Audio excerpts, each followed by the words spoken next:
this isn't the time. Bro. This isn't Shut up! Or I'll stick that cane right up your ass.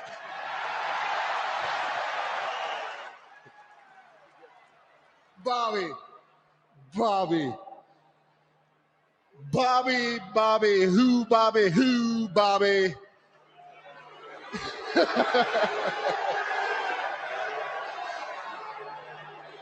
Bob, you're going to stand here and pretend like you're the champion? Come on, Bobby. I mean, from one athlete to another, what's the pride in that? You know you didn't beat me Saturday night. Where's the pride in that, Bobby? Come on.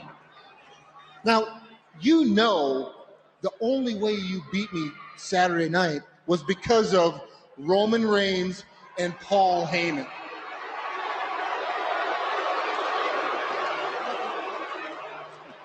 You see, Bobby, I'm not mad at you. It's all good, man. It's all good. I am mad at Roman Reigns and Paul Heyman. Now, you see, after that little debacle of a wrestling match that we had, which was a good contest, Bobby, I'll give it to you. Kudos to you. Kudos. See, after that, Brock Lesnar took it upon himself and entered the Royal Rumble. Newsflash for you. Brock Lesnar won the Royal Rumble.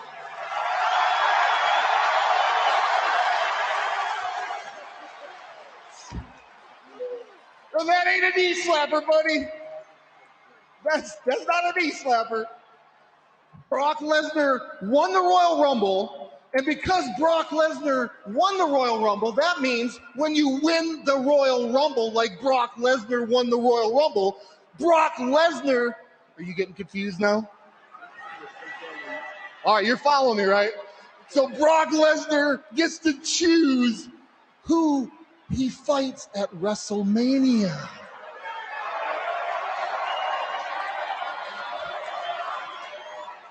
Now listen, no need to worry, Bobby. It's not you. You see, at WrestleMania, I'm going to face Roman Reigns.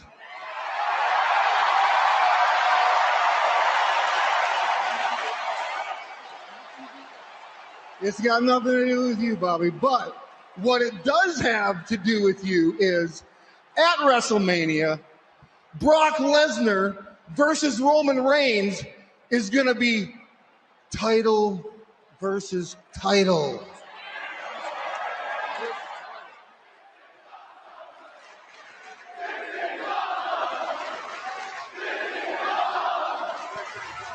This is referee Dan Perch, and come celebrate pro wrestling right here on the Sit Down Hart Podcast.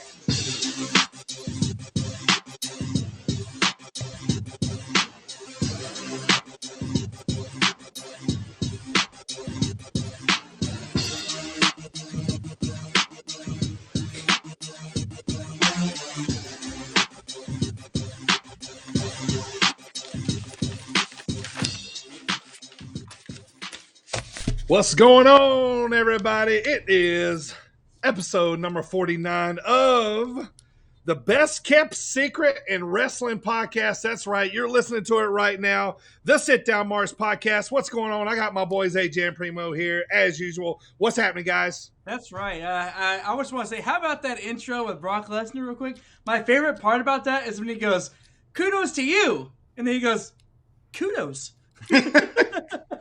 Funny Brock is like he literally gives him kudos. Kudos. It's amazing. Definitely. Nice choice there, man. You guys loving Brock on the mic? This is good stuff man. here, right? He is so funny. Yep. And again, his voice doesn't match his, which makes him even funnier. Have you ever seen the movie Grown Ups? With Adam Sandler? Yeah. They have a big muscular dude, and the guy's like, hello, ladies. All right, we got a lot to talk about today. Let's jump into it. I want to thank our sponsors right now, Coastland Apparel. Go to coastlandapparel.com and use promo code BIRDTV for 15% off your order. And as we've had Jet Designs, he is back once again to sponsor the pod here. So check out Jet Designs on Facebook if you need a custom diecast made for your fantasy league, for yourself, for your collection. Racing season is just coming up around the corner. A lot of fantasy racing leagues are firing up here. So we got to check out Jet Designs there because he can hook you up with a very, very nice diecast, as he's did quite a few for me here. So want to thank him, and also thank everyone listening right now on all the podcast platforms out there, including Apple Podcasts, Spotify, iHeartRadio, and many more, and on SportsWire Online Radio, Fridays at 6:15. Right before the Thomas Bryce Show and throughout the week. If you like the pod, please tell a friend and leave us a great 5-star review on whatever platform you listen from. All right, boys, let's get this show kicked off. I got a good pop of the pod here for you today. This one is, I have to say, man, he's probably in my top 3 wrestlers right now. I'd just like to say that I don't know if we got introduced. Well, okay, if we're gonna kayfabe, then I told you 2 episodes ago that I wasn't gonna always introduce you. No, I was just kidding. I was just messing with you. Go ahead. I was like, "What are we doing here?" No, you're fine. You're fine. I was just messing, just joshing. All right. Well, since you've rudely interrupted my flow here, let me introduce the co-host from the land of the rattlesnake, Mr. Team Extreme himself, editor and producer of the show, fresh back from St. Louis. Primo, what's going on, brother? That's right. Fresh back from St. Louis. I had a good time with family, good time with the boys. We all went and saw the Rumble. Welcome back to the award-winning Sit Down Marks podcast. That's right. We are the winners of the longest short pants award. We did it. We did it this year. Maybe next year we'll do it too. I'll let you know. But pass it on to AJ before I forget what to say. The other babyface, straight out of your mama's kitchen, driver still of the Griff Wagon. He's asking people to jump aboard. The assistant editor and producer of the show. The current, as of right now, did he hold on to it? I don't know. We'll talk about it later. But right now, he is the Kurt Angle champion. AJ, what's going on, my man? I wasn't expecting that. That was awesome. It's great. It's great. I have a little advice for everyone really quick. If you're in a blizzard and you know how like when it's time to like your friends to move and stuff, you don't want to be the one that has a pickup truck. Sure. When there's a foot of snow outside, you don't want to be the one that has a Jeep because 15 people will text you, be like, "Come on, your Jeep."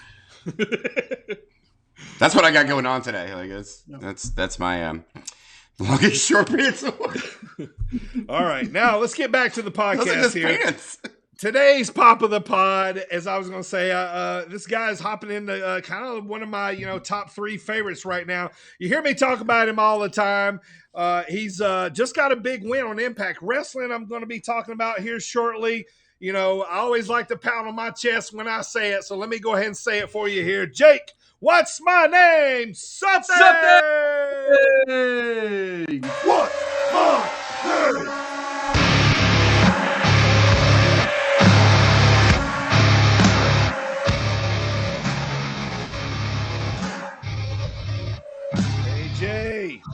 This day in wrestling history and birthdays, man. That was a pretty hot start here with Jake. Something's got me fired up, man. Let's roll. So, this day in wrestling history and birthdays, by the way, that is February 2nd for all you lovely marks out there. 22, right? It is. It's a fun, one of those fun days where... Yeah, we got another one later this month on the 22nd. Oh, that one's better because there's an extra 2. Yeah, be more 2s. Today's like the hobo version of that one. 2. That's like should be the 2nd of the month should be like the referee's holiday, right? 2 like National Referee Day. 2. See what I'm saying? Yeah, 2. You know what else happened today? What? We won the longest short pants award. We did win the longest short pants award. It was exciting. We were in contention. I had my concession speech all prepared because I didn't think we were going to win it. But I can't wait to see that trophy. Oh, yes. It's a pair of pants. All right, so 2/2/22. What happened? Here we go, baby. On this day in wrestling history, back when Dirty was working the rails, shoveling coal and stuff. Working the poles. And in 1914. Hard times, baby. Hard times, baby. 1914. We have Charlie Cutler, American heavyweight champion, for just over a year at this point. Defeats Henry Orderman, who claimed that title in Minneapolis, Minnesota. American heavyweight champion, Henry Orderman. And then Charlie Cutler and stuff. So, that was next. Jay's dad. It was Jay? Jay Cutler. What Jay about Cutler, Steve? yes. Let's not talk about Jay Cutler because he was I'm not even a Bears fan, and he's terrible. In 1928, and then we'll get to actual ones. Ed the Strangler Lewis defeats Wayne Munn in Michigan City, Indiana. That's right. This is why I picked this one. In Michigan City, Indiana, to win the Illinois and Michigan version of the World Heavyweight title. The Ileana title? But it was in Michigan City. But it was in Michigan City. What? So it took place in Michigan City, Indiana. But the title was the Illinois and Michigan I couldn't just call it like the World Midwest Heavyweight title. Right. Midwest. It was probably already taken. So Ed the Strangler won that. It unified it with his undisputed title. What was it undisputed with? I don't fucking know. Probably the Yarmouth, Maine... The Bunkhouse Bill Championship? the Bunkhouse Bill Championship. So, yes. Good. Congratulations to Ed the Strangler Bing Bong or whatever the fuck his name was. We have an iconic day today. Iconic. In 1998, on Monday Night Raw, we had Cactus Jack take on Chainsaw Charlie, who was also known as Terry Funk, in the King of Hardcore match.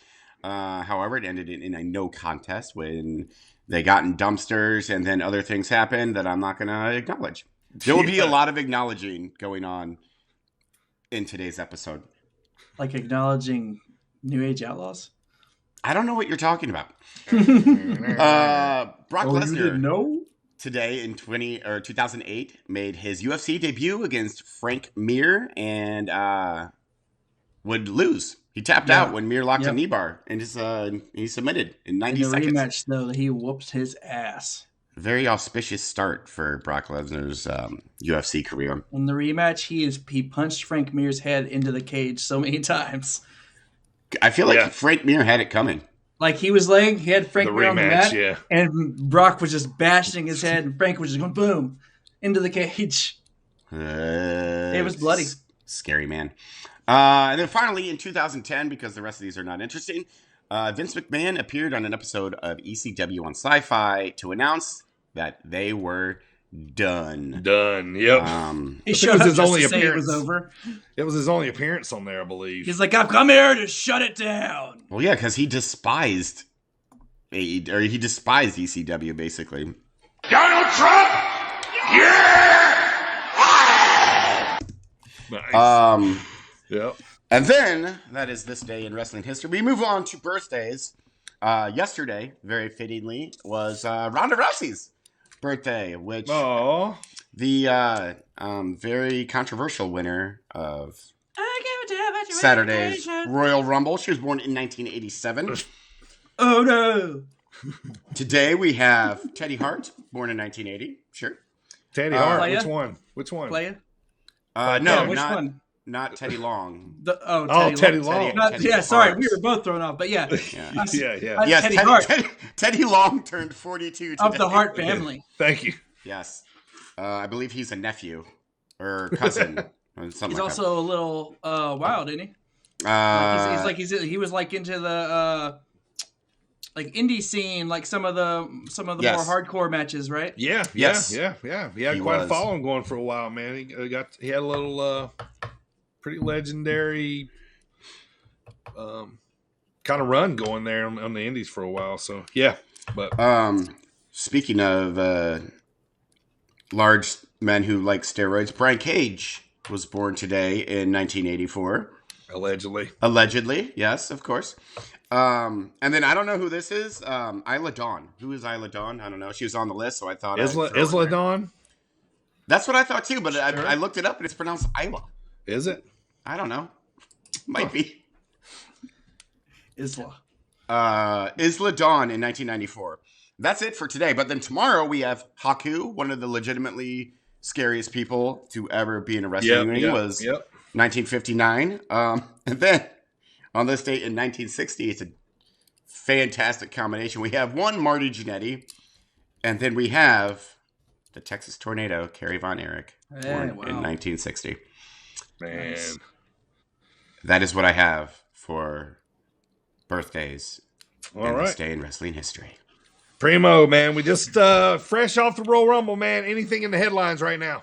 Yeah, we can talk about a few headlines in the news. Let's start off with Matt Hardy confirmed on his Twitch stream that WWE did indeed want to invite Jeff Hardy back, but he declined, and that Jeff's drug tests after having to Jeff Hardy and his wife having to basically beat down WWE's door to get him. They finally gave him his drug tests back, and they were negative. They were indeed negative. Yep.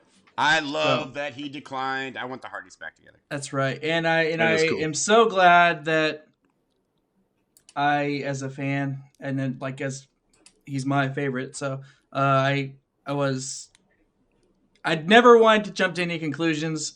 And I was like, when people started jumping to conclusions about it, I was like, you guys didn't even hear him say anything about it yet, you know? Right, yeah. So, but unfortunately, when you have that type of history, that's what people are going to do. I mean, I did. Right. So moving on to Mojo Raleigh. He hadn't been around in a while. You know, he don't just get hype; he stays hyped. Right. Well, he's been staring at himself in the mirror for 3 years. He announced via his Instagram that he's actually been fighting COVID and its effects for 19 months, and he actually almost died because of it. The old long COVID. That's not good. However, he is now on the road back to wrestling, and he will be returning soon. Wow. I'm okay with that. He's fun. I hate him, but he's fun. Right. He's fun to hate. He's a good meathead roll in. Yeah. Like Gronkowski wrestling version. Yeah, exactly. Yes. And they're best friends. So via WrestlingInc.com, Kurt Angle says that he will be involved in WWE for the next month or so. Yeah. Take that for what you will, but apparently he was hired for some on-screen appearances. It's very fitting for today. He's going to be an American Alpha. Thank you. Thank you. Ring of Honor has announced. Excuse me, let me try that again. Ring of Honor has announced that the Briscoes will be the inaugural Hall of Fame class inductees. I like it. That's a good pick. Yeah. We were speculating on that, last week? Yeah, we were. Yeah, okay. And then the next announcement will be next Monday. Okay. Excellent. Yeah. I like that. We were speculating some singles. Yeah, we didn't even think about it. We didn't even think about tag teams, yeah. No. So, yeah. I mean, when you think of the Briscoe brothers, you think of Ring of Honor. So I know. Absolutely. Yeah. We're dumb. We're dumb is the moral of that. But we are the winners of the longest shortest short long pants. Or the longest short pants. The Capri Award. The culottes. The Lederhosen. Per Sean Ross Sapp, the November 4th group of WWE releases are now, as of today, free agents and out of their non-compete window. That includes the names of Karrion Kross, Keith Lee, Amber Moon, Oni Lorcan, Gran Metalik, Lindsay Dorado, Mia Yim, Harry Smith, Eva Marie, and Nia Jax. Yep. So that's pretty neat. You can start seeing these people where you think some of these names will pop up. Who are you most excited to see out of that list? Out of that list, I have Keith Lee, Amber Moon, and Karrion Kross. I'd say those are the three that I am most excited to see too. Well, I can tell you this: Karrion Kross has already got a promo video out there that his hair now about when he got released. So he's showing up somewhere. I always get Lindsay Dorado and the Laredo Kid mixed up. I would say I thought Lindsay Dorado was wrestling this weekend, but Laredo Kid is wrestling this weekend. But yeah, Let's say Dorado did say something like, "I'm fucking free." Yeah, he did. Biff is going to be back and beyond. He's beyond wrestling. He's loved there. Biff, so we're going to see him there a lot. Yeah, man, like, you know, and Bray's still dangling out there. But those out of those, yeah, probably those couple. Apparently, Adam Scherr, formerly known as what's his face? Get these hands. Damn, what was it? Braun Strowman. Adam Scherr. Adam Scherr. Yeah, he apparently has something big cooking with EC3 in the Middle East or something like that. EC3 in the Middle East. Yeah. I like Adam Scherr. Okay, nice so guy. Via Fightful, Austin Gunn has filed a trademark for Ass Boys. And then he tweeted out, "It's true. We did file to trademark this, so we can take legal action in the future if anyone decides to refer to us as #AssBoys. You thought we were kidding when we said we would sue you. This is proof that we'll destroy your life legally if you continue to call us this." I don't think they thought that trademark through. Ass Boys. Oh man, they're going with it. They're going with it. Whatever. Why would you mention that? Yeah, just for you. Per WWE social, Sami Zayn attempted to crash the Jackass movie. Speaking of Ass Boys, and was booted after a confrontation with Johnny Knoxville. So, as we can see, that feud isn't over. Yeah, it'd be a nice little fun celebrity mania match there with Sammy. Yeah, it'd be good. You know, got to put Johnny over. Johnny's got Jackass coming out this weekend, I believe. Right. So. Yeah, I'm a Knoxville fan. I'd be for that. I don't think anybody's not a Knoxville fan except for people that are like, "Hey, that's so stupid." All they do is hurt each other. We're like, no shit. That's why we like it. Yeah, it's funny. Anyway, and last but not least, we will talk about this later. But as far as the Rumble surprises, but here's spoiler alert: multiple sources have reported that Shane McMahon has already parted ways with the WWE again. He was originally rumored to be a strong presence on Raw for the upcoming future. However, that will not be the case. Good. There was a lot of stories out there about this weekend that he kind of put himself in the. In the Final Four and kind of put himself, some talent that got mad. Now, this is just all kind of reports that I read. It's all hearsay, yeah. Yeah, it's all hearsay that they, but I read this, but you always read this, that they changed the ending 30 times the day of. And this is what they went with last second, because right before we were sitting down, on the pre-show, we were talking about, they just said Bobby and Brock are going to lead off. We're like, all right, well, that kind of makes sense. And then, they switch it up. To go, yeah. Yeah, they tell us that that's what's coming on. First match out was Roman and Seth, which was epic, and it's all right. About that. Match of the night. Yeah, but yeah, so best day of my life. Yeah, pretty wild. It was awesome. All right, well, let's anything else there in headlines? That's all your headlines for today, boys and girls. All right, also, shout out. The sit down marks won the best short longs in the world. All right, so shout out here today, and we're going to shout out Dylan, who we talked about, was a late run-in for the show. We actually ended up having an extra ticket. So we had a blast going with us. So Dylan, thank you, brother, for jumping in and going to the Royal Rumble with us. We had a blast, man, and look forward to running in here soon. We're going to see you March the 4th, so we'll see you Anarchy there. So for sure, it was good. It was good meeting you, Dylan. He pointed me out of a crowd of people, so that was pretty cool. and we'd never met before, so he assumed I was the only one wearing the sit-down Marks hoodie that was in that lobby, and I was. But what if you weren't? That would have been cool. I told him, I said, if anybody else was wearing this particular hoodie, I would have been very thrilled. Right. All right, so let's talk about what we're going to talk about, boys. All right, so obviously highlights. We're going to talk about the highlights of our weekend at the Royal Rumble in St. Louis, our reaction to the winners. We got to talk about who, if AJ retained or if somebody new won the Kurt Angle trophy. We got to talk about this epic cutter that Sammy did on Cody last week. Gosh, and that was forever ago. Yeah, it really does because of our weekend. And then we're going to jump right into it's a brand new month, so that means a brand new category and discussion here in our Dropkick discussion. This month we're doing Sunday Night Heat These used to come on USA, TNN back in the old days. This was a Sunday night program that used to preemptive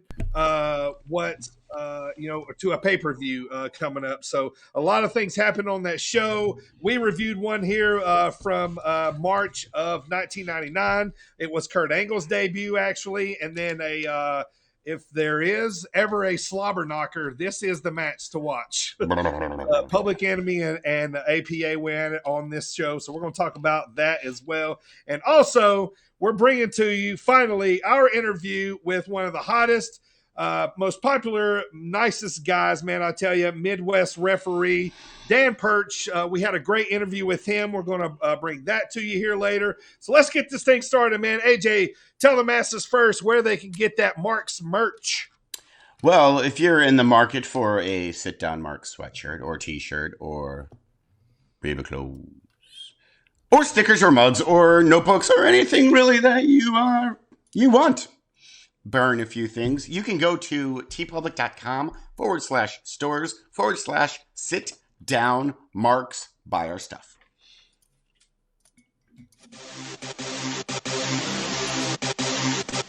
This is Levi Cooper. Hey, this is Buck Nasty, Bucky Collins. This is Big B. What's up, bozos? This is Trevor Outlaw, and you're listening And you're listening to the Sit Down Marks. Sit Down Marks. Sit Down Marks. and you're listening to the Sit Down Marks podcast with DB, Primo, and AJ.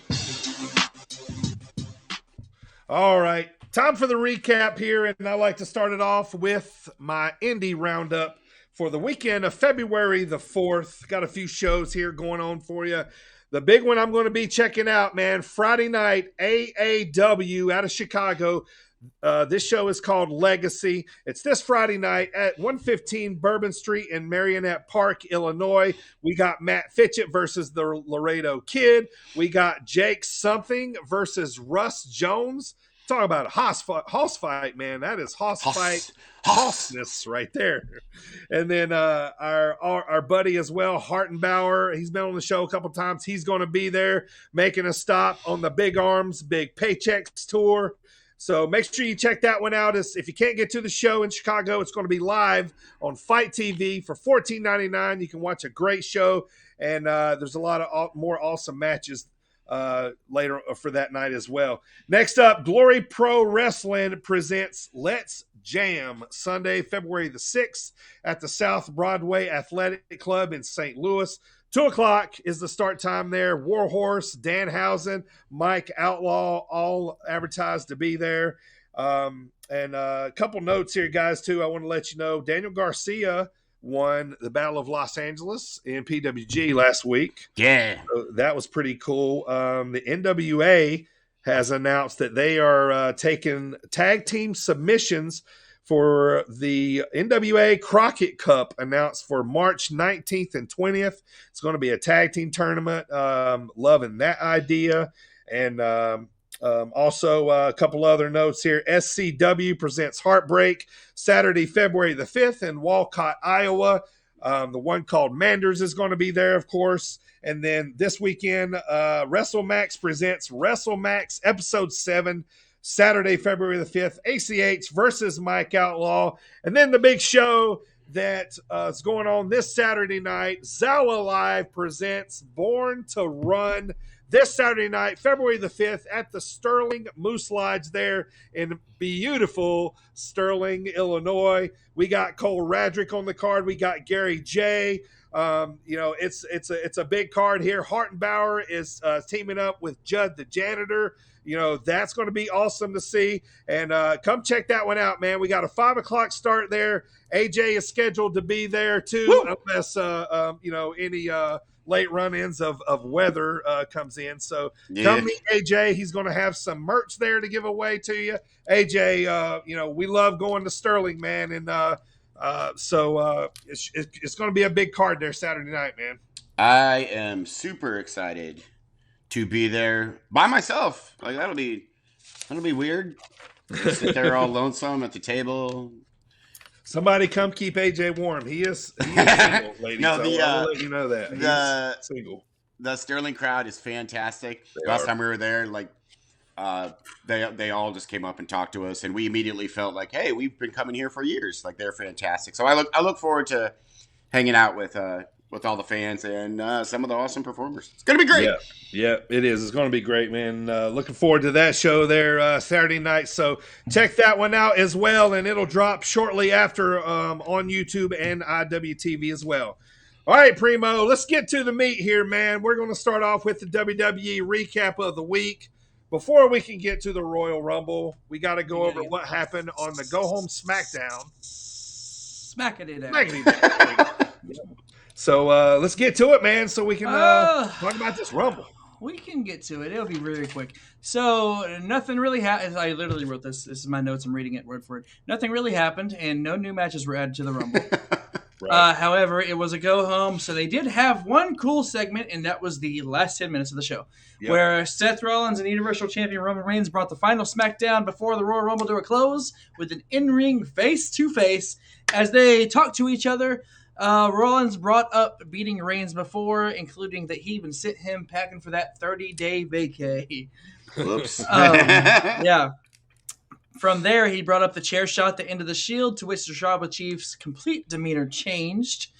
Dismayed and pissed off, Reigns told his former tag team title winning partner that he never forgave him for what he did to us. I never forgave you for what you did to us. Right. And then he says, I hate you.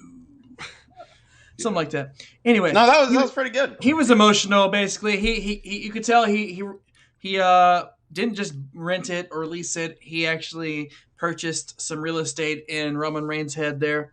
He's never forgave Seth for what he did. He has never gotten over it. He brought out some of them feelings to the surface. Yeah, and great promo by Seth. This was great. Oh yeah, I almost put that one in the intro. It was so good.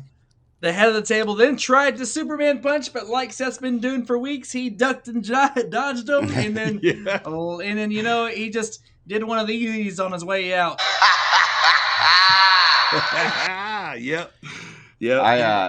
So I like this a lot because I love Seth as a tweener. Like he's the best tweener. And I'm afraid that they're gonna turn him full babyface before Mania, and that'll bother me a little bit. But tweener Seth is the best Seth. Yeah. Seth is like full on like Joker mode right now. Yes, and it's awesome. Yeah, they were in Kansas City right here before going to St. Louis too, so this crowd was pretty hot. I think a lot of these people were going to the Rumble. Seth is so on fire right now. He's just firing on all cylinders. I know, man. Let me say this real quick about him too. Like, he's getting in Jericho status for me, man, because he keeps reinventing himself in these you know what I mean, like new, you know what I mean, like variants of his old character. He had he had the Architect, the Kingslayer, the Beast Slayer, the Monday Night Messiah, now he's the Visionary. Like each one is landing. Like, it's kind of fantastic. He's awesome, dude. He's awesome. Really so that brought us to a fantastic Saturday night. Your boys, the Sit Down Marks. And Dylan. Sit Down Marks honoree for one night. We all showed up, rolled up. Actually, 3 of us rolled up, and then one of us rolled up like 10 minutes after the show. In perfect AJ fashion, gets to the Rumble late. Would you expect anything else? However, I was in a better position than you guys were for that first part. Yeah, accidentally, like completely. I don't know. I don't know. We didn't actually see you there, so we don't know that you were there. Actually, it can't be proven. Speaking of that first match, like 8 seconds later. Yeah. Speaking of that, all I could think during that part was like, "Oh my God, where's AJ?" Yeah, I know. Yep. I was down on the floor. Yep. Because my "oh my God" reaction was because the opening matchup was the best match on the card. I mean, we knew it was going to be a banger already, but it ended up being amazing. It started out with a bang, got the crowd on fire. But by the way, let's talk about that real quick. Before the show even started, they 44,000 people. It was electric. Yes. Yeah. From what I saw. Yeah. It felt pretty good, man. Like 45, close to 45,000 people. Yeah, it was crazy because it was kind of like, we got there a little early and checked out everything, stuff. We were looking around. The place didn't look that, full. And then once, that first match started, and I actually noticed when, Seth was coming in, I'm like, wow, this place is full. Yeah, yeah. It is. Yeah. Yeah, it took me a second to find him. You know what was great about all that too is there were 45,000 people. I felt safe. Like, I'm just gonna throw that out there just because I felt completely okay being in there. Yeah. Sure. Yeah. I feel like most everybody was doing the right thing with the masks and everything. Yeah, it was pretty, like spaced out. Like, I loved our seats. We could get to anywhere very fast. We did. Except for one thing that we'll get into shortly. Right. Yeah. Okay, so first match: Rollins versus Reigns. Champ comes out first. Automatically, by the way, Champ coming out first, something is up. At that moment, I was so in the moment that I didn't think about it. I don't think so. But however,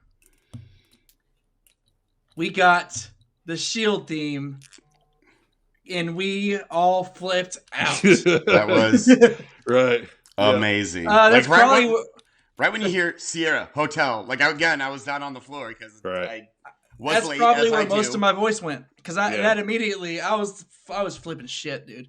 It was the greatest troll ever. It really was. Yeah, so we talked about on SmackDown how he was getting under his skin mentioning the Shield stuff. Well, this time Seth Rollins comes out in full Shield attire, Shield entrance through the crowd, mixed in with his current Sethisms that he does. With the Joker type dancing stuff, like the Joker. Yeah. So it was perfect, even up to the point to where when they announced him and Roman holds the championship in his face, and Rollins just like, he's like, not impressed. Yeah. Nope. However, so overall, great match. Yeah. It honestly, Seth was.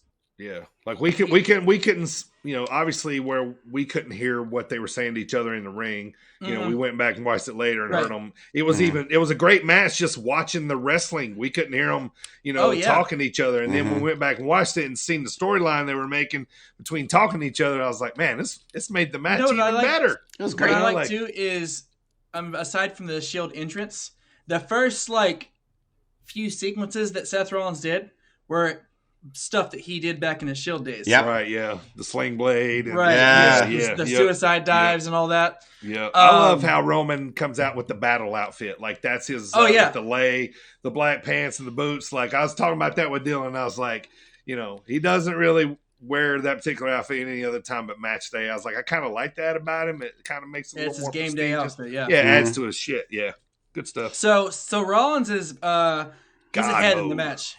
Rollins is ahead in the match, and there's a lot of near falls. Eventually, I think it was after Rollins goes to give the fist. Yeah, the fist. And he was like, "I love you." He's like, "I love you. I'll always love you." And then laughing. Basically, what happens is Roman guillotines him, chokes him out until Seth is able to. Well, let's be real. Charles Robinson put his hand on the rope. Yeah, he put his hand on the rope. Yeah. But tiny Roman didn't let go at the count of 5. Disqualification. So even though I watched it back on TV too, because we were talking about it live when we were there was never an announcement as to who won. Nope. Right. Never. No. But technically Rollins did win via DQ because Roman didn't answer the count of 5 to let go of the chokehold. Afterwards, he obliterated him with the chair, just like Seth did to him when he broke up the Shield. Yep. Great shit. Great storyline. Awesome match. That's something I wanted to say too, was for the first time in a while with the WWE, I'm invested in a story. Yep. Yeah. And is it more Seth Rollins or Roman Reigns? Because for me, it's more because Seth Rollins has always been one of my favorites ever since he came out with the original Shield. Right. They're digging into their history now too. So this is I always love that. I love that when they can go, like when Triple H and Shawn had their rivalry, they were able to get footage from years ago. Like, so you know what I'm saying? I love that stuff. Well, plus I love that, like, it was almost inadvertent that they have like the Roman Reigns can't beat Seth Rollins in high stakes matches, which they like. I guarantee you, 5 years ago they weren't trying to book that. It was like a happy accident. Shit. That's And how then Undertaker's streak happened. Yeah, I know, right? They were planning it, but it just kind of like got thrown in there. Yeah. So I love that. I love everything about this. Was like in the Royal Rumble Premium Live event. This was my favorite match by far. For sure. I fucking love it. Yeah, it was my favorite match tonight for sure. Yeah. The next match, Women's Rumble, was my second. It was really close. Yeah, the next match, speaking of Women's Rumble, we had the 30 women over-the-top rope Royal Rumble match. The winner of the match was the returning, as we spoke about last week, as Dirty Bird has mentioned since like November. Ronda Rousey returned. Yep. And she did return at number 30. She returned at like number 26. Something like 26. Yeah. Yeah. 26. Yeah, I like that too. I popped hard because it just makes it. It was exciting. You know what I mean? It makes it. You know what I mean? Like, no, I'm not a big Ronda fan, but yeah, it makes it exciting. You know, the Rumble was really good up until that point, and then they added her in the mix like up to that point. I mean, you know, we seen Melina, Mickey James, Lita. You know what I'm saying? Tell you, dude. Michelle McCool. How much did everybody pop for Hardcore Country? Yes, that was great. Country. By the way, Michael, I want to say something. Michael said she'd get jobbed out, so I won the bet. She did not get jobbed out. Did not. A leader threw her out when she came out at number 26. So, and Mickey came out at number 20. So, yeah. I'm going to call that a win for me. She was in there for a few minutes. Yeah, she locked out with Michelle McCool. Yep. And also too, as you guys know because you were there, I was immediately pissed about Ronda Rousey. Yes, you were winning. Right. However, after I didn't know this, but she only had a baby like 2 months ago. Yeah, Ronda, very recent. Yeah. So to be able to have a baby and recover and come back to the Royal Rumble that quick, I gotta give her props for that. Yeah, you know, I mean, the place went unglued when she came out. I mean, I did. You know what I mean? Yeah, like it did. You know, sounds like she's going to be a real heel. So that was the second biggest pop of the entire night that we would hear. Was the first one will come in the. I mean, it was Randy Orton, obviously, because I mean we were in St. Louis. We'll get to that later. Yeah. He ate it up too, as he right, should. And they didn't even catch it on the feed very much. He was already out there. They didn't catch it. He was just like, yeah. What we saw, they didn't show as much on TV. Yeah. So, but this women's rumble was very good. I actually enjoyed the women's rumble quite a bit. Yes, I did. I actually enjoyed it more than the men's rumble. I can agree with that. There were definitely more surprises. Yeah. Melina's entrance, Molly Holly, who was some other Melina, Michelle. It was like half nostalgia. Michelle McCool. Technically, as number one. Summer Rae. Yeah. The legend, WWE legend Summer Summer Rae. Yeah. So then Ronda points at the sign, and then what, Primo? Sarah Logan. And then there you go, Sarah Logan. Yeah. And then Ronda points at the sign. And fireworks go off, as they should when you point at the WrestleMania sign. And as the next match is starting, which is Becky Lynch versus Doudrop, come to find out, the WrestleMania sign catches fire. Fire! You guys were, me and Dylan were watching. That was our intermission. Yeah, you guys. Yeah, we were. That was our intermission spot as planned. And we were kind of watching the match, and then we noticed a whole bunch of people getting moved out from under the WrestleMania sign, and you could see a small little fireball. Looked like 100 people they moved. Yeah. And apparently after the fireworks, it started burning a few people, so they moved everybody out. You know, we were like kind of where our seats were in the club level. We were almost kind of level with where the sign was. Yeah, we were a little beneath it. But... A little beneath it, yeah, and we were like perfectly perpendicular with it. We couldn't see the front of it. We just knew what it was. Yeah. We could see the side of it. What I want to say about this, so me and AJ had already talked about this being our piss break match. Sure. Mm-hmm. And which we did. We went and we held hands just like we said we would. Sure. Got a beer, came back. They ran out of water. We couldn't get dirty water. They ran out of everything. That was the only thing that sucked about the damn place. Yeah. Anyway, I went back and watched this live, on Peacock. whatever. Sure. And I just wanted to see when, because they're not going to show it, but I wanted to see when everybody was like, I know, I did too. Yeah. And it happened. Yep. Everyone it sure did was like, happen. Yeah, there's two big spots in that match that made, and then the one where she kind of botched, Doudrop botched that. Oh, I saw that too. Cannonball on the outside. Everybody kind of went collectively, ooh. I remember you telling us about it. Too. Yeah, and then I saw it. Yeah. Well, but after the match, Becky Lynch had nothing but praise for. Yeah, this match is good. Becky totally like oversold the thing with her facial expressions. You know, doing the ooh, okay. I'm gonna get her this time. Like, you know, like, come on, Becky. When I was watching it on TV, you could tell Becky was kind of like when she kept looking at the sign. She's kind of like, what the fuck's going on over there? Yeah. Like, you know, yeah. Do we need to evacuate? Like, what's this? So, she was like, is this serious? So anyway, Becky Lynch, the champion, as we mentioned, retains her championship against Doudrop, and then that was basically the women's championship in women's matches wrapped up from there. Next up, we have the intergender tag match between the Radar Superstar Edge and Glamazon Beth Phoenix versus Miz and Maurice, the It Couple. Wait, wasn't that right before the? It was Brock and Lashley. Brock and Lashley, and then the mixed tag. Oh, you're right. So okay, I'm sorry. It's okay. It's not an important match. It's fine. No, it has no bearing on the rest of the show. Well, let's go back to Brock and Lashley. Yeah.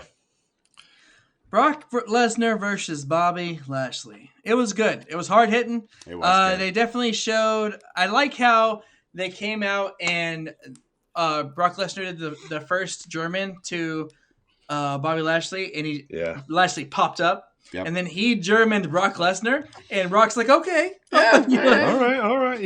Yeah. So, what happens here is, well, hold on. Let's do this real quick. Take a listen.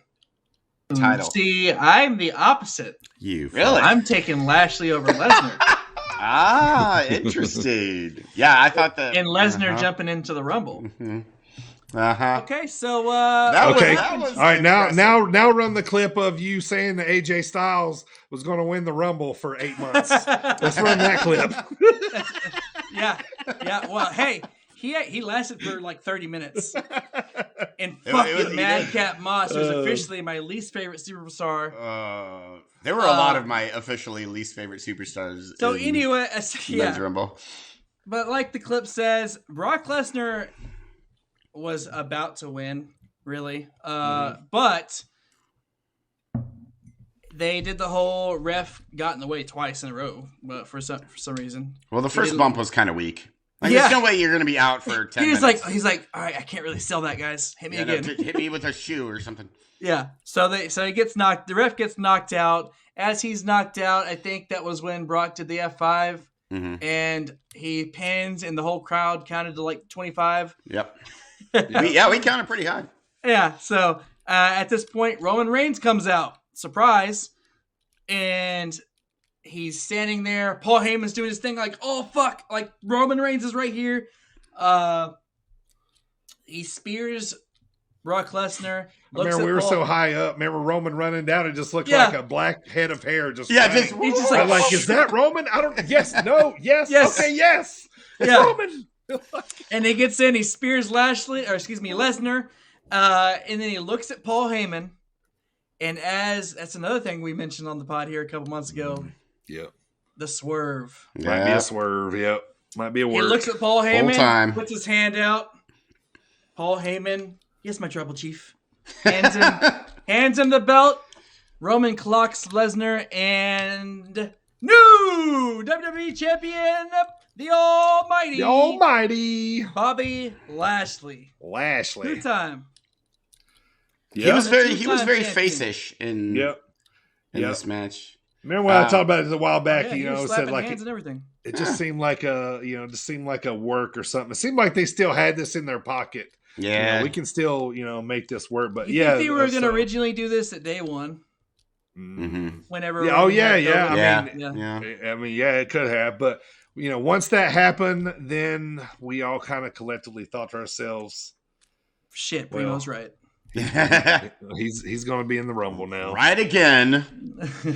Well, we thought that, and then we thought, oh well, he's going to be in the Rumble. So. Yeah, for sure. Well, we thought, oh shit, but we were like, surely he may not win, but whatever. At least he'll be in the Rumble. So next up, cool down match before the Men's Royal Rumble: Edge and Beth Phoenix versus Miz and Maurice. I hated Beth's hair, by the way. You don't like the no. Yeah, I didn't like it either. She looked like a dinosaur. No, I loved her too. She was doing a Luna Vachon thing.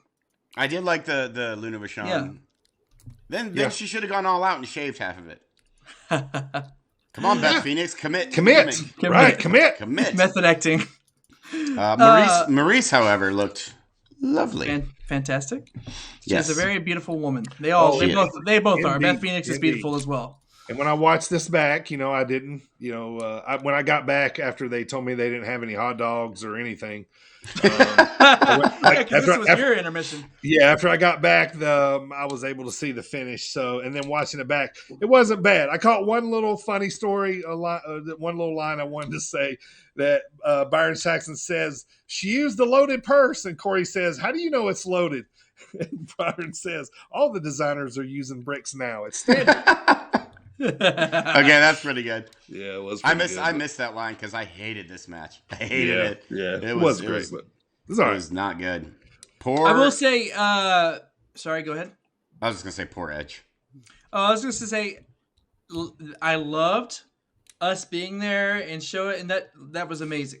But then I also loved going back and hearing the commentators give their take on everything. Yeah. Even though, we kind of knew when we were up there, I bet they're saying this right now. Wait a minute. I just realized that Edge and Lita were both on the show. They sure were. Yeah. Huh. Matt Hardy wasn't backstage, though. Do you think they talked about it backstage? You think they're like, hey, remember that time we got Matt Hardy fired? Yeah. Or remember the live sex scene on Raw we did? You think they said that? Yeah. I remember. There were millions of 12-year-olds that saw your nipple. I was there. Speaking of women's surprises, Bella Twins. They went full Mean Girls. But 2013, myself and Jet Designs were at Monday Night Raw TV and saw Brie Bella's nipple. Nice. Yep. A little fun fact for you. Main event was men's Royal Rumble match. Yep. As we said, not as many surprises as the women's Rumble. We had first two, though. Those first two, AJ and Nakamura. I flipped my shit when those were the first two. Yeah. AJ did the Shawn Michaels pose. Yes, and I didn't see that until the TV. We couldn't see it from where our seats were. That was awesome. So right now, can we talk about the fucking spotlight? Can we talk about that? Yeah, why not? I read somewhere that we weren't the only ones pissed about that. No, there was a chant. There were chants. Yeah, turn off the lights. Chants. Turn off the lights. So so explain, AJ. Well, okay, you got the coffee, but I was saying, all right, go ahead and explain what we're talking about, to everybody. So around the ring, up in the lighting grid, they had the four big screens all around, and then right above each big screen TV was a fucking spotlight that was just beaming shiny, right? Yeah, in like four directions. Fire warm. We were in the direct path of this goddamn spotlight. Right. So it was a little difficult to see things on the monitor, the big screen monitor, because that giant backlight was just in your face. But when you watch the ring, it was totally fine. But yeah, there was four of them. So there were four sections of fans just absolutely pissed about the entire thing. It was funny. It was the worst design. They would chant, turn off the light, and then the countdown would start, and then they would just change over. Be like, yeah! 9, 8, 7, turn off the light, turn off the lights. I did 9, 8. I did a couple of times too, where the lights would go off or dim for someone's entrance. Yeah, that's and then when it went back on, everyone would boo. Like boo. All right, so. Yeah, men's Royal Rumble match. We had AJ and Nakamura, first two entrants. Yes, two of my favorites. AJ, the phenomenal number one. That's right. Yeah, see what you did there? He was trying to do coast to coast like Shawn Michaels. Like Shawn, I love it. And I thought he was going to for a while. For a minute, I did, until he got eliminated by Fuckhead. Fucking Madcap. So I'm sure Madcap is a nice person, but Nope, fuck him. Right now, I don't like him. However, I'm trying to remember. Besides AJ and Bobby Roode, who else was in the ring when they got the TNA chant? Austin. It was AJ and Bobby. It was just them two facing off. Okay. Yeah, because then number 4 was Austin Evans, right? Who? Austin Theory. Or Austin Theory, Evans is a tech reviewer. Yes. Number 3 was Austin Theory, right? Yeah, he was Austin Theory. Yep. Yeah. Okay, and then number 4 was Bobby. Bobby Roode, the glorious one. Yep. TNA chant. So that was cool too. That they knew that would happen. I like that. I do like that sometimes. Yeah. So surprises. We had Bad Bunny, which the crowd, I didn't realize he was that over, but he is. He was. Our section knew who he was. We didn't. Or I didn't anyway. I mean, I didn't know by the know the music. I knew who he was when the name came up. Yeah. Oh, of course, but I didn't know the music. Yeah. Music Oh my his God. name. I don't know the music either. Yeah, The people behind us were so pumped when Yeah, Bad shout Bunny out to came those guys. It was cool. They were like, were Bad Bunny having- fixed to win this. I was like, They were hyped for some Bad Bunny, dude. Yes, they Bad loved Bunny, man. And Like then- he did great, man. Like, I've said good. it. I mean, I actually talked to somebody about this today. As far as the celebrity wing of things goes, he is probably the best celebrity that's been. So before, I would say it was Stephen Amell, like from the guy from the Green Oh, Arrow. yeah.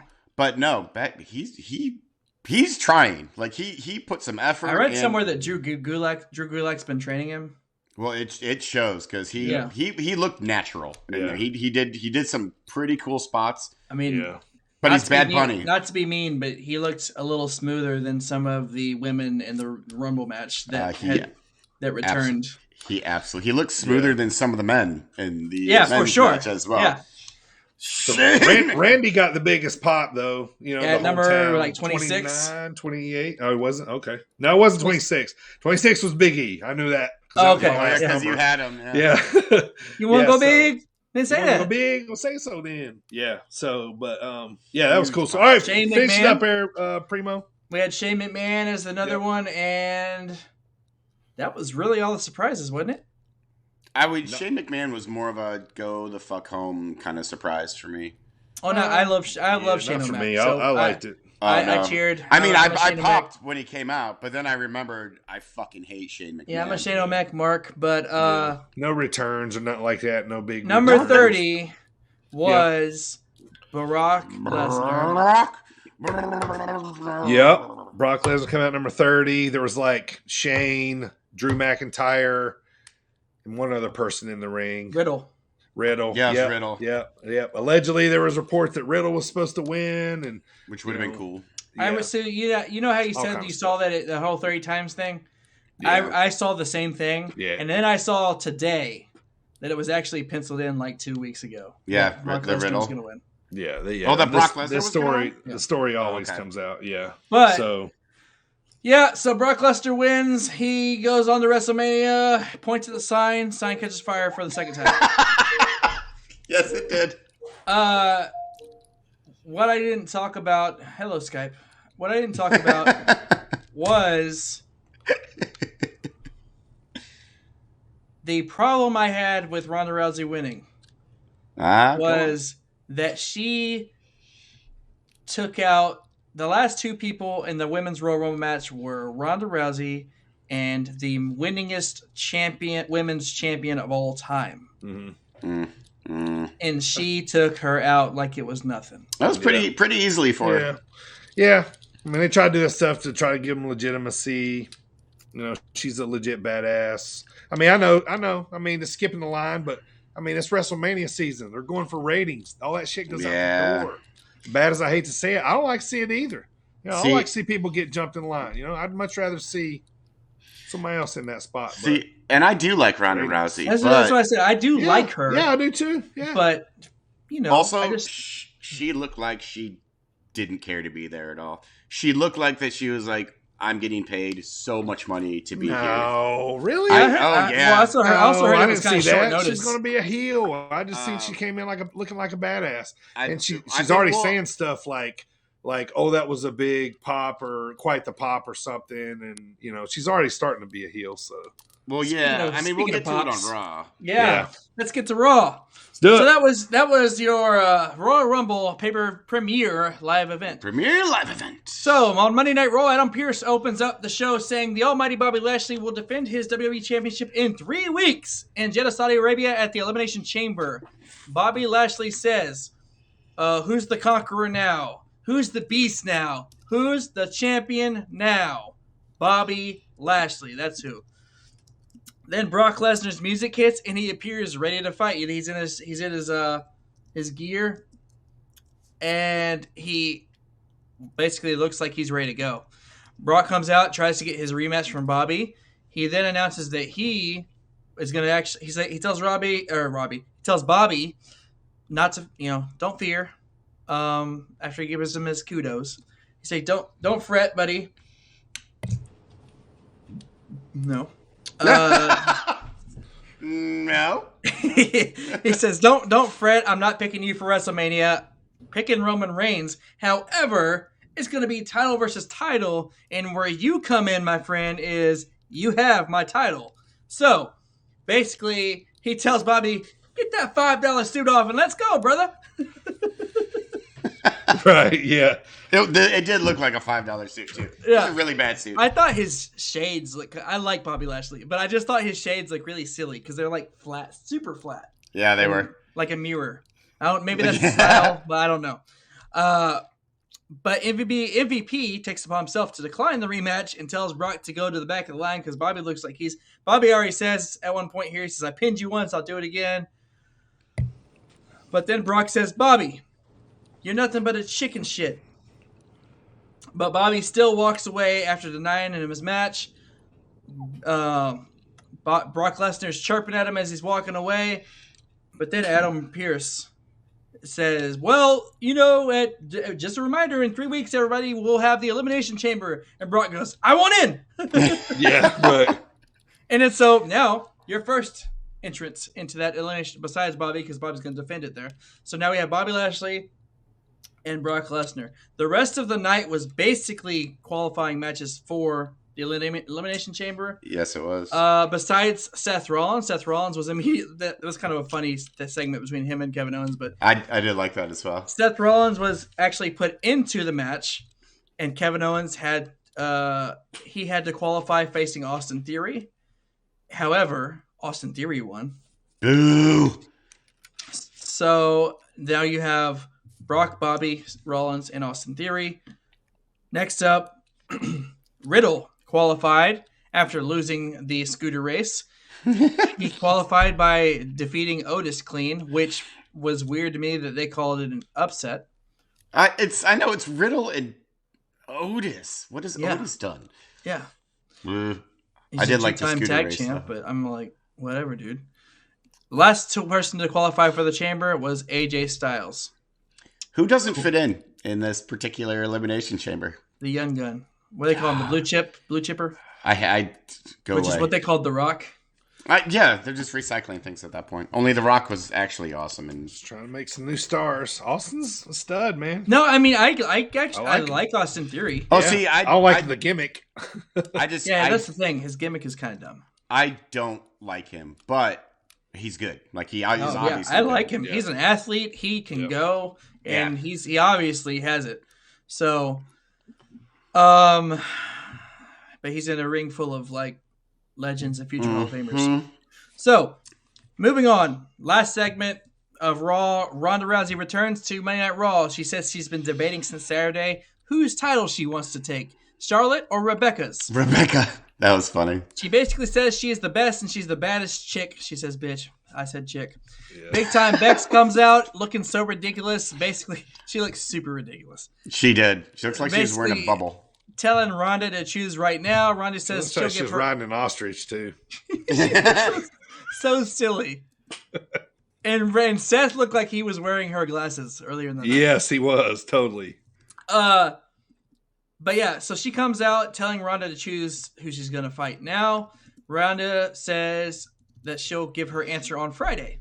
As she's walking away and Becky is chirping at her, WWE Hall of Famer Alita comes out wearing a Becky Lynch shirt, by the way, and challenges Becky for a match at the Elimination Chamber. Becky says no until Alita calls her scared, but Becky accepts the challenge as Raw goes off the air. Yeah. That was Monday Night Raw. It was actually a pretty good episode. Not too bad. Like, I don't think anything jumped out, but it's like, okay, Ronda's going to be here, and then like she's supposed to make her decision. Oh, well, tune in Friday. We'll make it here. Okay. But AJ Styles and Rey Mysterio, that was a fantastic match. That was, that was great. That was great. Oh, and by the way, if you didn't see it after the show, Becky Lynch got squashed in 12 seconds by Bianca Belair. Yeah, I seen that. Wait, did she really? Yep. Yeah, just how they do the. It was a distraction. Little fans home happy. Yeah, it was a little thing. It was a little thing to pop the crowd. Yeah, little fun fan service. It was a hometown service. crowd. It's nothing that mattered. Nah, not even. Next up, all the time. Some in NXT. NXT kind of was meh, but I put a few notes here. We started off the show with Imperium versus Diamond Mine. They kicked it off. Imperium won. Saray returned with a new look. Kaylee Ray, KLR, terrorized Mandy Rose all night until she got her title match next week. And finally, Legado del Fantasma versus Braun Breaker and Tommaso Ciampa in the main event. And Breaker and Ciampa won the match, and that was NXT. Yeah, I'm really liking Braun Breaker more and more every week. He's good. He's the Creed Brothers more and more. Yeah, I like the Creed Brothers too. More. Yeah. And I'm starting to get a little more excited about NXT with the belt on Braun Breaker. Yeah, I was kind of watching it last night. I think they need to get rid of the tie-dye around the ring. Makes it look a little chintzy. Yes, that's their current color scheme. Yeah. I don't know. Like, I don't know. It's just hard to take serious. Like, a big bad heel wrestling in like a tie-dye ring or whatever those things. You know what I mean? So, but my last note was. I don't know if you guys have noticed, but Gunther is getting in shape. Oh yeah, he's kind of like leaning out. Yeah, dude is leaning out. Bit. Yeah, I have never seen his abs until last night. I'm pretty positive. Hey, he's always been pretty like not necessarily thick, but he's always been like solid. Yeah. He's like one of those old school guys. Yeah. He's like the old timey like with like the vaudevillian guy used to be. Like that kind of guy. Yeah, they carry rocks to work out and stuff. You know what I mean? Yeah. The dumbbell rocks. Right, yeah. So, all right. So that was all I got. Anybody got anything else in NXT? Nope. That was your WWE recap. All right. Let's get to the business here. So, the big trophy that we have on the line here at the Sit Down Marks podcast is the Kurt Angle trophy. Primo was the inaugural winner. AJ is the current champion. We always put it up at big pay-per-views, and it's usually being put up by picking matches. Whoever has the most matches right, that kind of stuff. But this time we drew out actual balls with numbers on them, ping pong balls, and everybody had a number, and whoever had the winning number would end up winning the Kurt Angle trophy. It was a luck thing. The Royal Rumble. Yeah. So it was just kind of Rumble thing, just picking out balls here. So, all right, so let's talk about who our winner was. We like picking out balls. Picking out balls. So we all know that Brock came out at number 30. And he did. He came out at number 30. I did not have number 30, so we're going to take me out. So I will not be the winner this time. Aw. So one guy that did have number 30 and new two-time Kurt Angle champion Primo drew the number 30. So he had Brock Lesnar. So he is the official new champion. He already has the trophy. AJ had it with him there in St. Louis. So we're going to. There it is. Very nice. Very nice. You look so out of place. Move the Kurt Angle trophy back up to on screen here for Primo. So he will have it here. So Kurt Angle is back home. You got anything to say here, Primo, about your big win to get the trophy back? Well, I'd like to say... Don't take too long. We ain't got all day, all right? Sorry, we're out of time right now. We're only at a minute 13. Look at that. We gotta go. We gotta go. I'll just plug it in later. We don't have to listen to it then. We don't have to listen to it then, though. I'd like to start off. We can fast forward. Let's start off with this. I gotta go get more coffee. I'll be right back. As you were. Go ahead. Acknowledge me. Thank you. Two-time champ. I am back. AJ gracefully returned the championship back to its rightful home. Sure. You were good. You were a good champ, AJ. Kurt's told me all your everything you did over there. He's not even here. He's not even here. No. Oh, he's not a good loser. I'd like to thank all of my fans out there, all the Primo maniacs, and is he still talking? No. Two-time champ. Primo is now the two-time champ. It will probably be WrestleMania when it goes back up here. The next time we're going to get some AEW pay-per-views involved coming up. But for now, Primo will hold it at least until WrestleMania. So that's when it will go back up. Acknowledge me. Congratulations, Primo. We have acknowledged Primo officially. Oh, what about the other people? As the two-time champ. Sitting at home. Acknowledge me. There you go.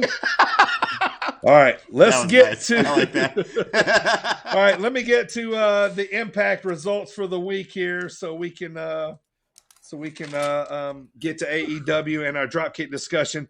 So looks like now on Impact we got Matt Raywalt as on commentary with Tom Hannafan. Jake, what's my name? Something. Finally gets a win over Chris Bay. He gets attacked by the Bullet Club. And a new part of the Bullet Club has shown up. The Gorillas of Destiny have arrived. And motherfucking Jay White as well. So he is back too.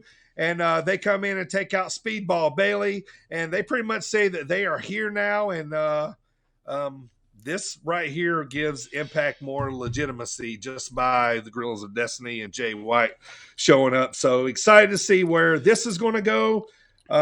Couple things, notes here about the show. Kerry Silkin, who was the owner of Ring of Honor, shows up to tell Honor No More, the faction, that they are a disgrace to the old company. And, he can't believe they're acting like this. Just kind of adding to the storyline of what's going on. So, all right, next up, Mickie James. Hardcore country. Comes out to give props to all of the Knockouts division. Chelsea Green says that, she wants a shot at Mickie after she wins the Rumble. This is obviously came on Thursday night before Saturday. So a couple of notes here to take it home. Dan Lambert is shown sitting ringside watching the Jonah versus Johnny Swinger match. So might have a little Dan Lambert in Impact. Hey, Jay, you're liking that one. So I am. More Dan Lambert. Spread them across all the brands. I love it. That's right. Main event, Chris Sabin versus PCO. PCO gets the win with the help of Honor No More. Post-match brawl, of course. The Impact wrestlers hold the ring for the first time as Honor No More retreats. That's how we go home in Impact Wrestling. AJ, what happened in AEW this week, brother? By the way, really quick, Chris Sabin's birthday is the 4th. I almost included it today, but it's too far out. So I was like, fuck you, Chris Sabin. So in 2 days, happy birthday, Chris. Happy. So, this week on AEW, both Dynamite and Rampage. Rampage had one good match and then but there's some main things that I want to talk about. Mainly the ladder match between Cody Rhodes and Sammy Guevara to unify the interim TNT championship, and Cody Rhodes is the actual champion. This match was fantastic. Yes. It was like, wow, there were some super iffy spots that if the slightest thing had gone wrong, there would be some injuries, but they pulled everything off. Like, they used some cool ladder spots.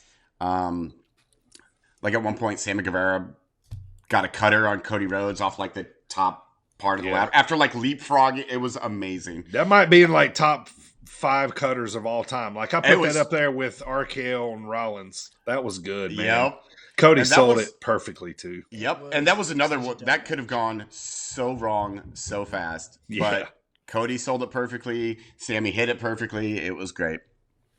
So yeah, like as far as like ladder matches go, which are kind of old hat at this point, this one was great. It felt fresh. They came up with some cool spots. It was brutal.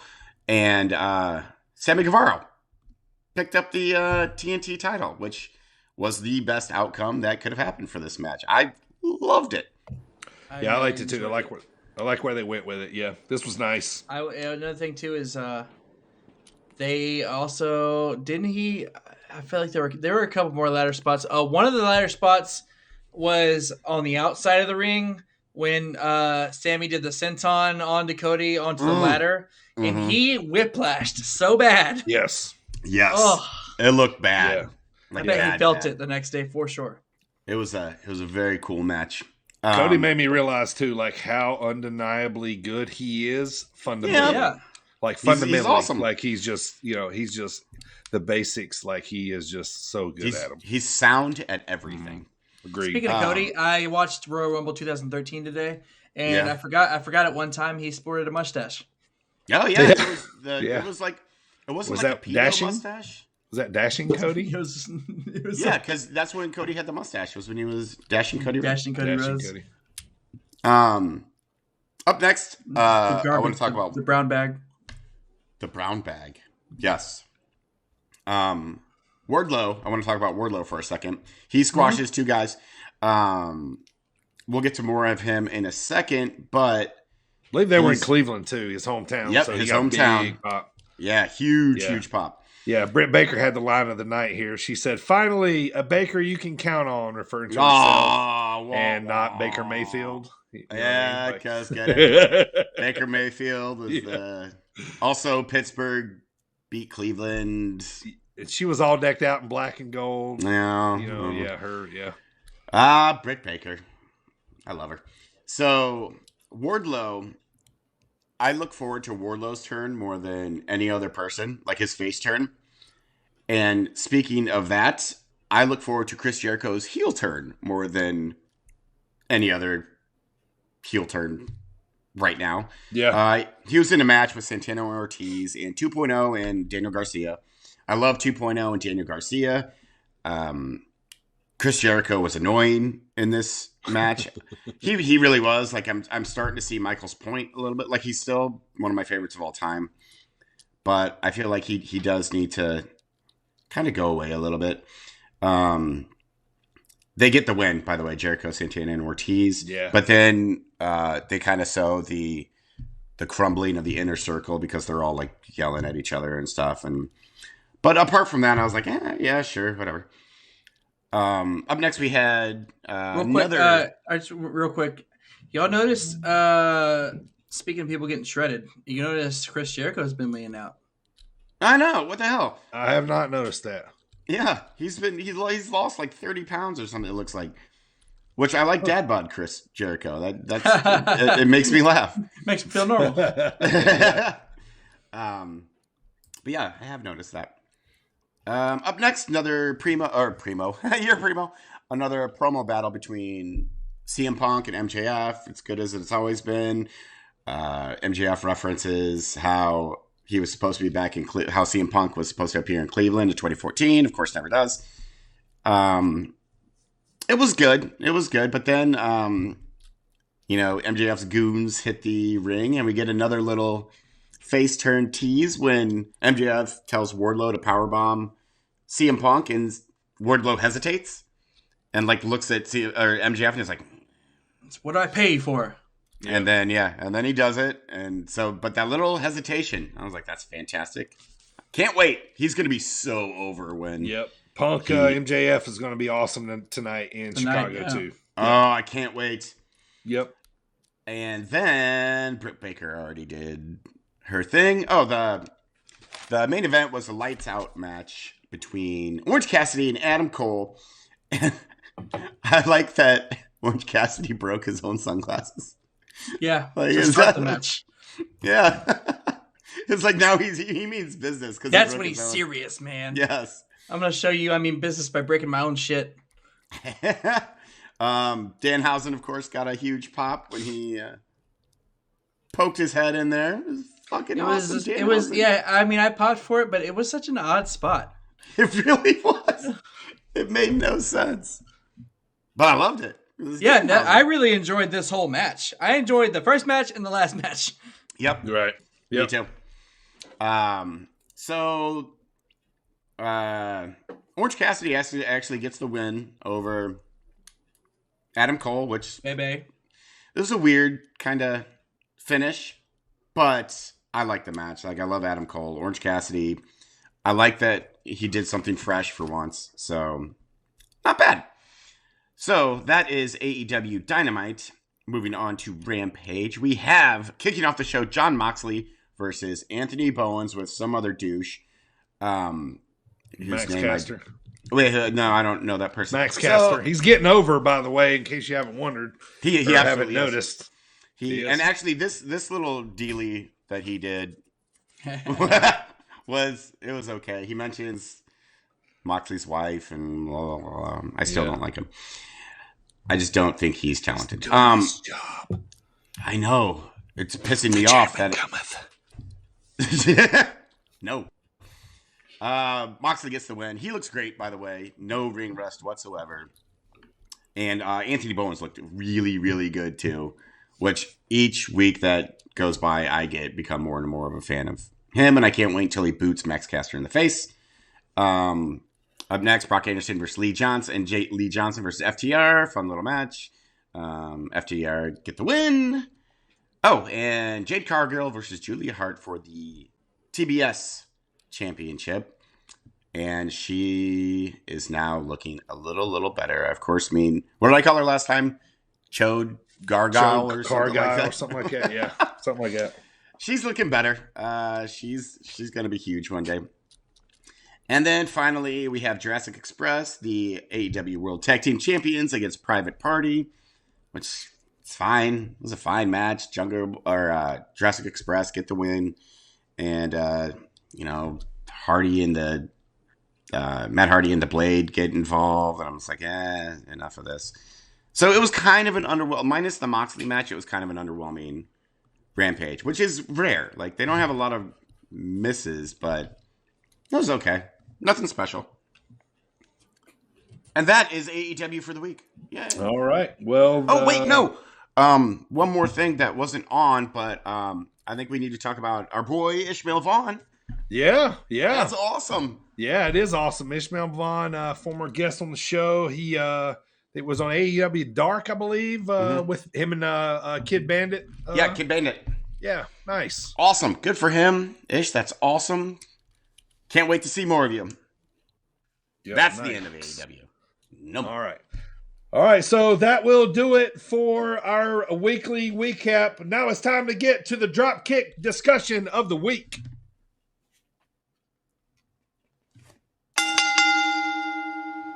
This is the one and only Mike Hartenbauer. You guys are listening to Sit Down Marks podcast with DB, Primo, and AJ. Thank you, Mr. Hartenbauer. Thanks for stopping on the Big Arms, Big Paychecks tour to shout us out there. Appreciate it. All right, so it's February, boys. It's Sunday Night Heat, is what we're going to be covering this month. We had a ball covering Royal Rumble last month in January. Now it's time to cover a couple Sunday Night Heat. So let me give you a little background first, okay? So Sunday Night Heat, this was a show that aired on the USA Network, MTV, Spike TV, TNN. Basically, it was a supplementary show for the Raw brand at the time. There was roughly 513 episodes total for this whole thing, but often it was a prelude to a pay-per-view because it always came on Sunday nights, and so it was always it was kind of a very, very edgy show too, like on Sundays too, so a lot of things happen on it. So before we get to it, let's talk about the one we're talking about tonight. It's Sunday Night Heat, March the 7th, 1999. This particular one was on the USA Network. Now, we were on our way to Mania 15 in Philadelphia. We were 3 weeks away, actually, is where this one happened.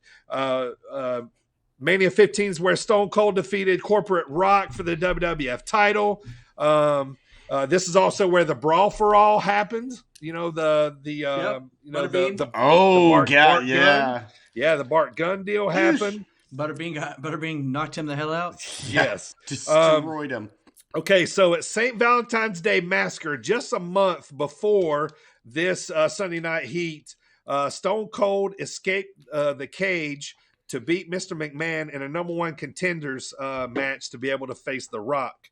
So the show opens. Every person, I think, in the arena has a sign. Oh, my God. Back during this time. So before we get to the opener when The Rock comes out, what did you guys see up until this point?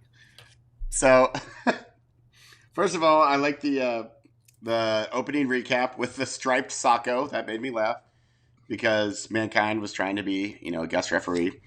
Along with Big Show. We'll get to that.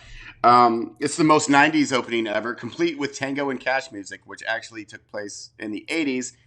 The music was straight out of Tango and Cash. When I was listening to it, I'm like, this is Tango and Cash music. Yes. Yeah. And then I put so many signs in the audience, I would be so pissed.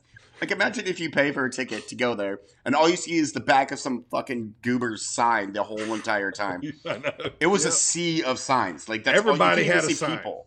Everybody had a sign. Weird. It was amazing. Signs and then wind up cameras.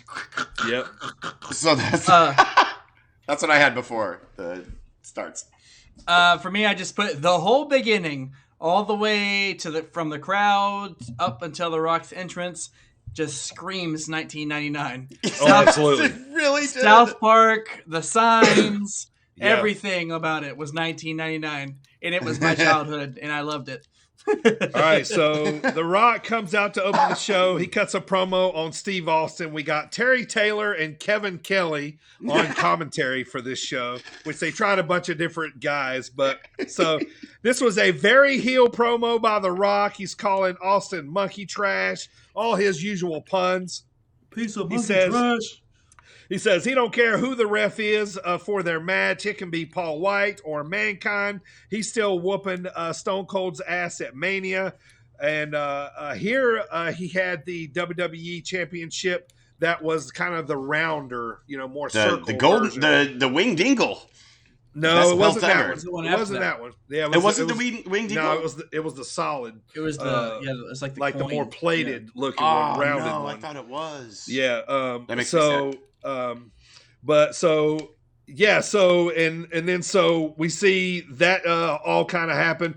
This was a very classic Rock promo here, and then we see Paul White come into the arena, and he's stopped by Finkel nonetheless.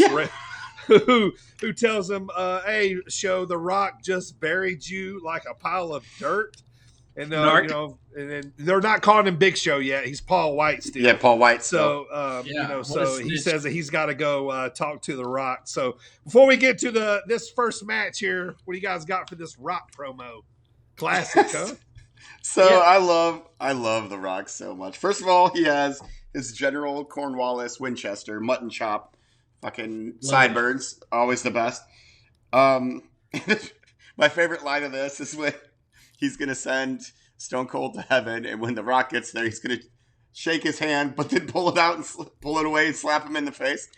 So really, like, the whole thing is like he's going to slap Stone Cold in heaven. Like, that made me laugh. Right. And then I put fuck off Red Rooster. Right, Terry Taylor, just because. Oh, yeah, why not? And then Big Show is dressed like a 12-year-old going to his first baseball game ever. In it's like a 1999. backwards ball cap and a FUBU jersey. Yeah, that's made of like velvet. Yep, we were still in the 90s. And like Jinko jeans. Like, it was amazing. Yeah. And a lot of hair. Everything I wore. It was fantastic. For me, I had the commentators talking every time the Rock paused during that promo. Was so annoying. Like, he would be giving the promo, and you know how the Rock stops to listen to the crowd, to interact? Yeah. They would talk. Commentators, Kevin Kelly and Terry Taylor. And I was like, shut up. You're not supposed to speak right now. That's and what then, prompted the fuck off Red Rooster. And then, obviously, no, this ain't sing along with The Rock. Yeah, that was classic too. I love it. I love it. All right, so we get to the first match here, and one of the reasons why I picked this was because I wanted you guys to see this match. All right, yes. So we got Public Enemy versus the Acolytes. Which Public Enemy was Johnny Grunge and Rocco Rock from Nitro. It was a versus. Here's match. Johnny Grunge and Flyboy, but I'm gonna call him Rocco Rock because to me he's Rocco Rock. His mama named him Rocco Rock. I'm gonna call him Rocco Rock. Okay. Plus, Flyboy is 10 times dumber than Rocco Rock. All right, so the Acolytes were in the Ministry of Darkness right now during this time. All right, so allegedly, these four had a lot of heat about the finish of this match before they even came out. And basically, Bradshaw was noted as saying, we're going over, no matter what. They were supposed to do a table spot that Public Enemy ended up saying they weren't going to do. So it ended up being a very stiff match because there was a lot of genuine heat going into this. And you could tell it. Like, this was the slobber knocker here. All right, so right off the bat, Bradshaw starts slapping Johnny Grunge with a chair. This match was fast and furious right off the bat. It got going very quick. Farouk started hitting Rocco Rock with a Dominator that basically almost broke his neck almost. And I just kept saying, oh my God, that was stiff. Oh my God, that was stiff. Oh my God, that was stiff. So basically, yeah, oh my God, that was stiff. They beat their ass from the opening bell. Johnny Grunge ends up going through a table, and Bradshaw threw half of the table at him on the way out, which Farouk did the same. This fucking match was nuts. Public Enemy, they were way more over in WCW than they were, they didn't last. What I think they said they were there like 8 or 9 months. I think. Yeah, not very long at all. Like a month after this, they went back. Yeah, they were very out of shape here too because the Public Enemy that I remember was a lot slimmer than this, so they were a little on the heavier side. But this was pure destruction. It was almost like somebody told like a member from Public Enemy had sex with Bradshaw's daughter, and he found out right before they went out there. Yeah, it was very stiff. It was hard. Bradshaw showed no mercy. Oh my God. This was nuts, man. Give me y'all's notes on this. So go ahead, AJ. So right when this match started, I wrote "fuck off Public Enemy," and then I put, "Wait a minute, is this one of the matches that?" Because I hadn't seen it, but I knew that. What I read, this is a while ago that I read this, that Public Enemy when they came into WWE were super cocky and like super arrogant, and like you said, they refused to do spots because they thought they were bigger than that. Yeah. So the Acolytes calling this match stiff is very polite. They beat the piss out of Public Enemy. Like it was just, you can tell they actually hated them, and it was a beating. It wasn't a wrestling match. It wasn't even a fight. Because fight implies that two people are participating. Yeah. It was an absolute beating that Public Enemy took. And the whole time, this makes me... I loved watching Public Enemy get the fuck beat out of them. Because I was never a Public Enemy fan. I thought their little hand waving was always so dumb because they never, they couldn't, synchronize it. It was always so random. It'd be like... I hated it. I thought they sucked. So watching the Acolytes just destroy them was very, very fucking entertaining to me. Primo? God, it was every move was cunty, every single one. Yeah. So my one note was that the APA beat the ever living crap out of Public Enemy, and then I took it upon myself to go and actually read the article on this that JBL recently put out. On his Briscoe and JBL show or whatever it's called, about how what happened as far as his recollection or his side of the story, however much of it's true, whatever, take for it what you will. But he says, like you guys said, Public Enemy, they were supposed to do, the finish was supposed to be a table spot Public Enemy going through the table. They refused to do it. And apparently APA was like, okay, then what you got? And they didn't say anything. They just went out the curtain. And then they were like, what? And apparently he looks at Farouk, and Farouk's like, well, they don't want to go through the table. We're fucking making them. And basically, I think the referee was Jimmy Corderas, and they was just like, he knew he lost control. Like as soon as he saw the APA, the looks on their faces. Yeah. Right. Yep, pretty wild match there. I can't recommend it enough. Go watch it. It's about as real and stiff as it gets, man, out there. So the next match was JEFFJARRETT. You want to know my first note really quick? Deborah.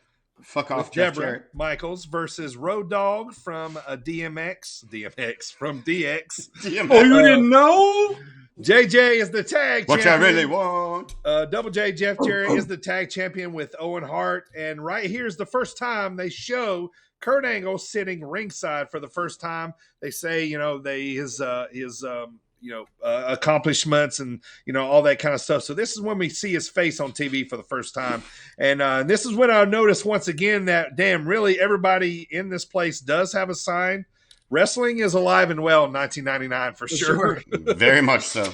So Double J attacks Road Dogg. He can't do all of his shtick before the match, when he says all his stuff on the mic.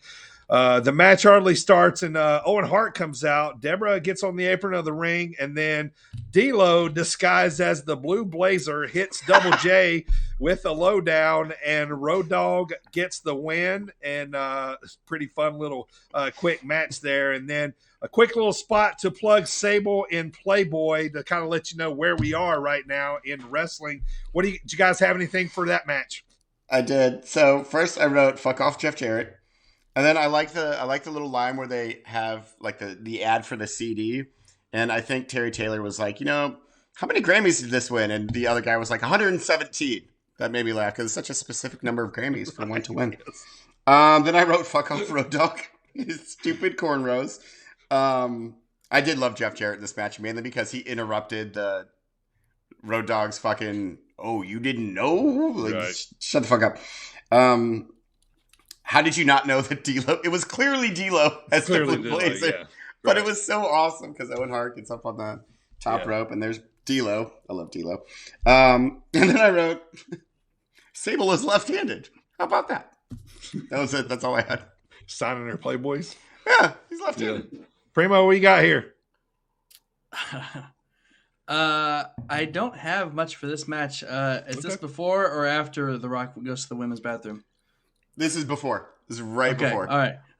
Yeah, I don't have anything for this specific match other than I owned the Maria Kanellis Playboy and the Tori Wilson and Sable Duo one.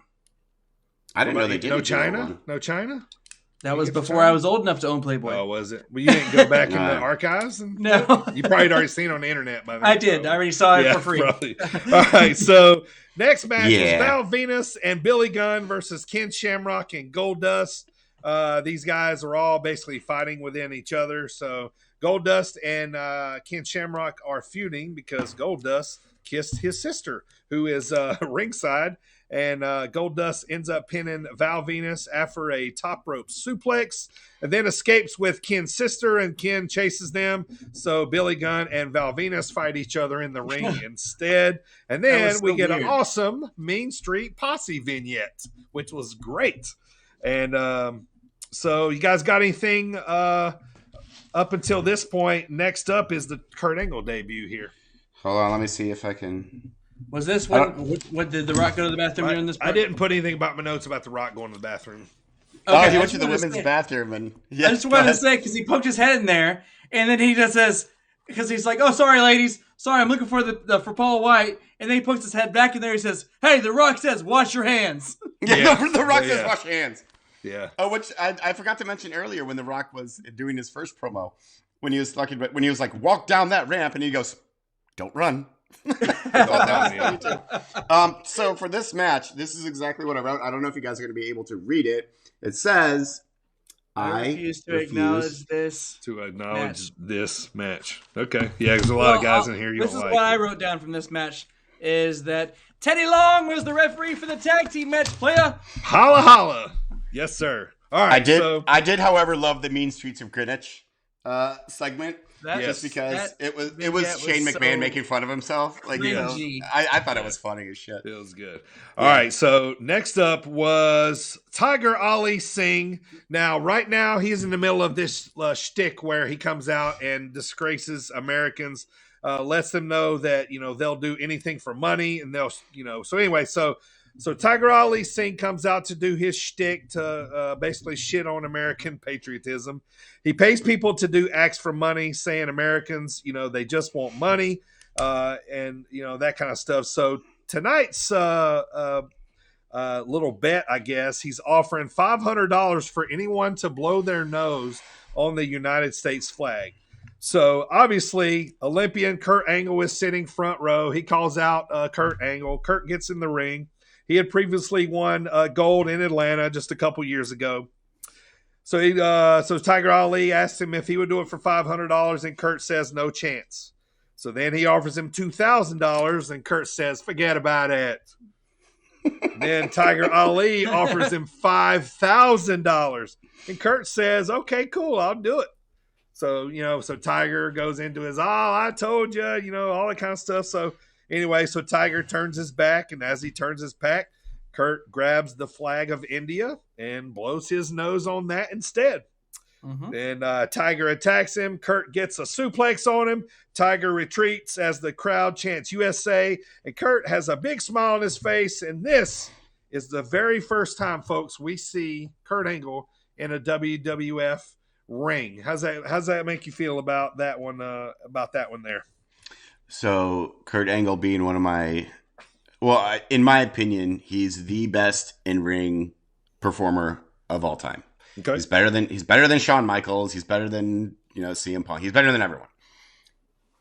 I marked out. First of all, he looks like he's 22, 23 years old, and he is so goddamn fast when he's doing like his moves on Tiger Ali. Yeah. They're very snappy so and quick. Fast. Yes. You can almost not even see him move. It's amazing. And it reminded me of when they put the belt on him and Triple H. I think he was bitching to like Pat Patterson or someone. It was one of the higher ups where Triple H was like, why is he champ? He's he's a smaller guy. He can't be champ. Yeah. And I want to say it was Pat Patterson, but I'm not sure. Was like, you go shoot wrestle him and see what happens. And then after that, Triple H shut his mouth about. Yep.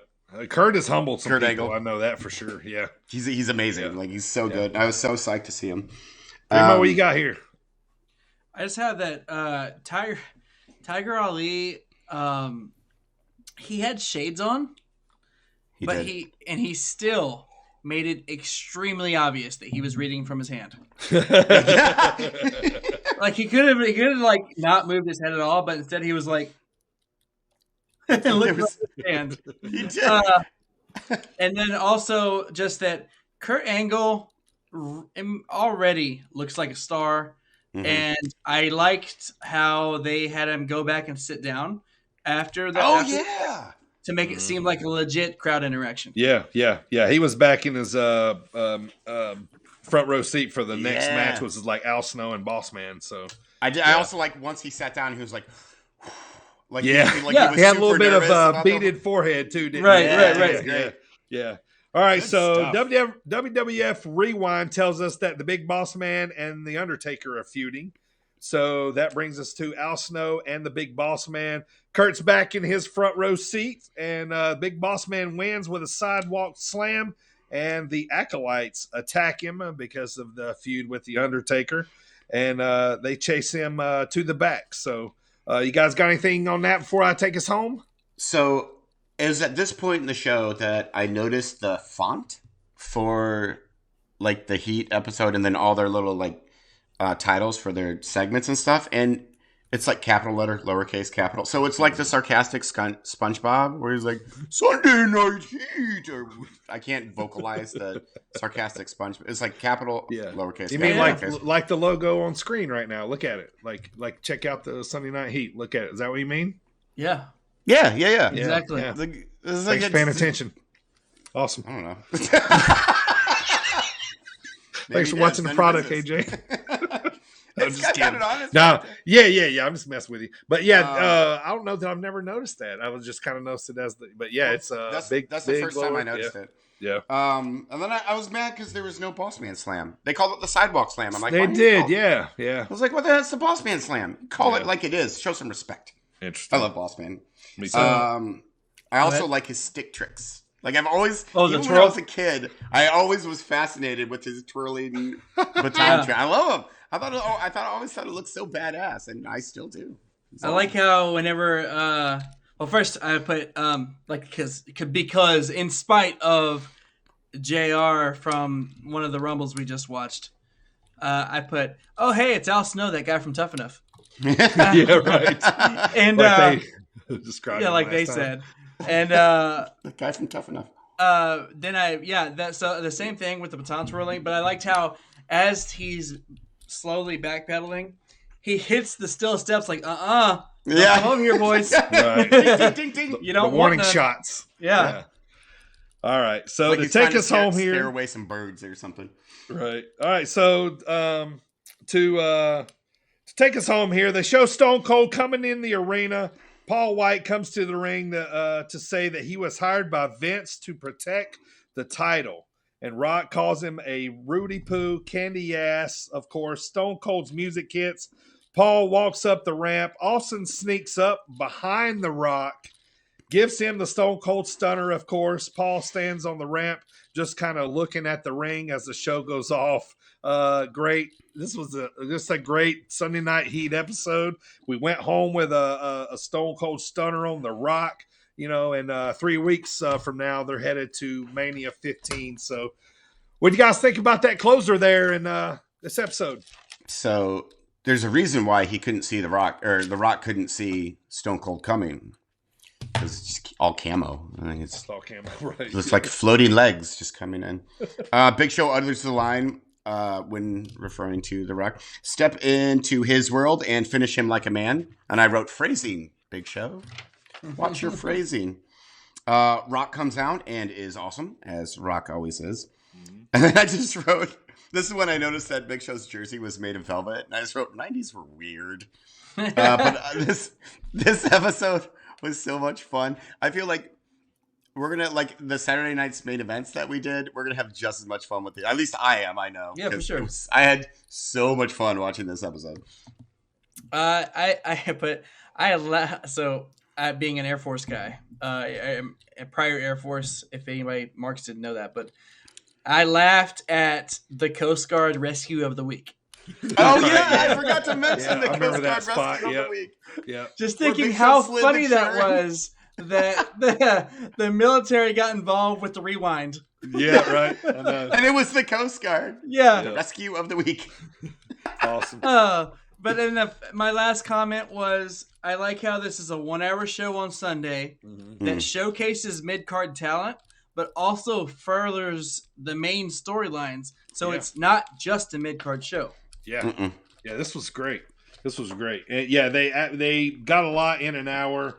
Yeah. And speaking of, that was my very last note was that last segment with The Rock and Stone Cold was in the last 3 minutes. Yeah. Right. Yeah, it was all great. Like, right. Yeah, again, it was only an hour, but it seemed like 2 in a good way because they had a lot of content in there. Yep, straight to the point. So, yeah, it was awesome. I enjoyed it. I'm looking forward to that one. The next one we're going to cover in 2 weeks is the Sunday Night Heat from July 11th, 1999. This one, I brought this one for us to watch because this one was a famous Rock promo on Billy Gunn that basically killed a really big run that Billy Gunn had going, a big push. Yeah, so this one was pretty legendary here. So we'll be covering that one in 2 weeks. So, all right. Is this one on there for my benefit? Yes, it is. This one, you're going to thoroughly enjoy this one. So Yes! that was going to be fun. So that one's the next one that we're covering. So that is the Dropkick discussion of the week.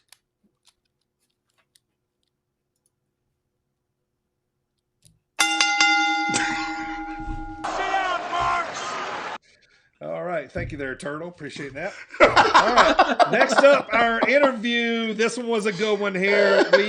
We got to talk to a Midwest referee. His name is Dan Perch. He's all over the Midwest and beyond right now at a lot of different promotions. He is a very nice guy. This guy loves wrestling. He loves to celebrate wrestling. You know, the history. He's a sponge, out there on the scene, learning all that he can. We had a very cool interview with him. Unfortunately, we had some technical issues. We had some audio issues. I think we had some Wi-Fi issues on, so obviously that too. So we had some audio stuff at the end where there was some noises and stuff. So we wanted to still bring it to you. We're going to bring Dan back later on to redo this interview over, but we had a good time with him. Primo was able to edit this interview here the best that he can, and because we still wanted to bring it to you, but we had a ball having Dan on the show, and we're going to bring him back. But this was our interview with referee Dan Perch.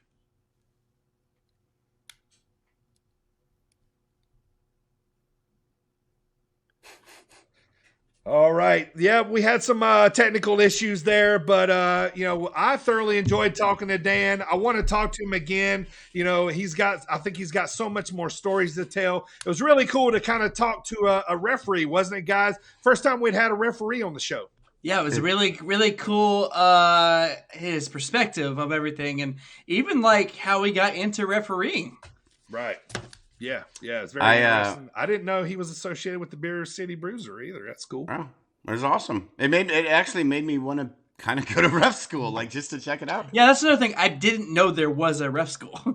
See, I didn't either. Actually, I assumed that ref schools were at wrestling schools, like they did it all yeah, there. Like, yeah. I assume you go to a wrestling school and you go there like, hey man, I'd like to try out to be an announcer. Or a ref, or it's like boot camp. You got to take all the bumps, and then you decide to be a wrestler or a referee. Or a referee. Well, if he says that in his interview, he's trained. Yeah.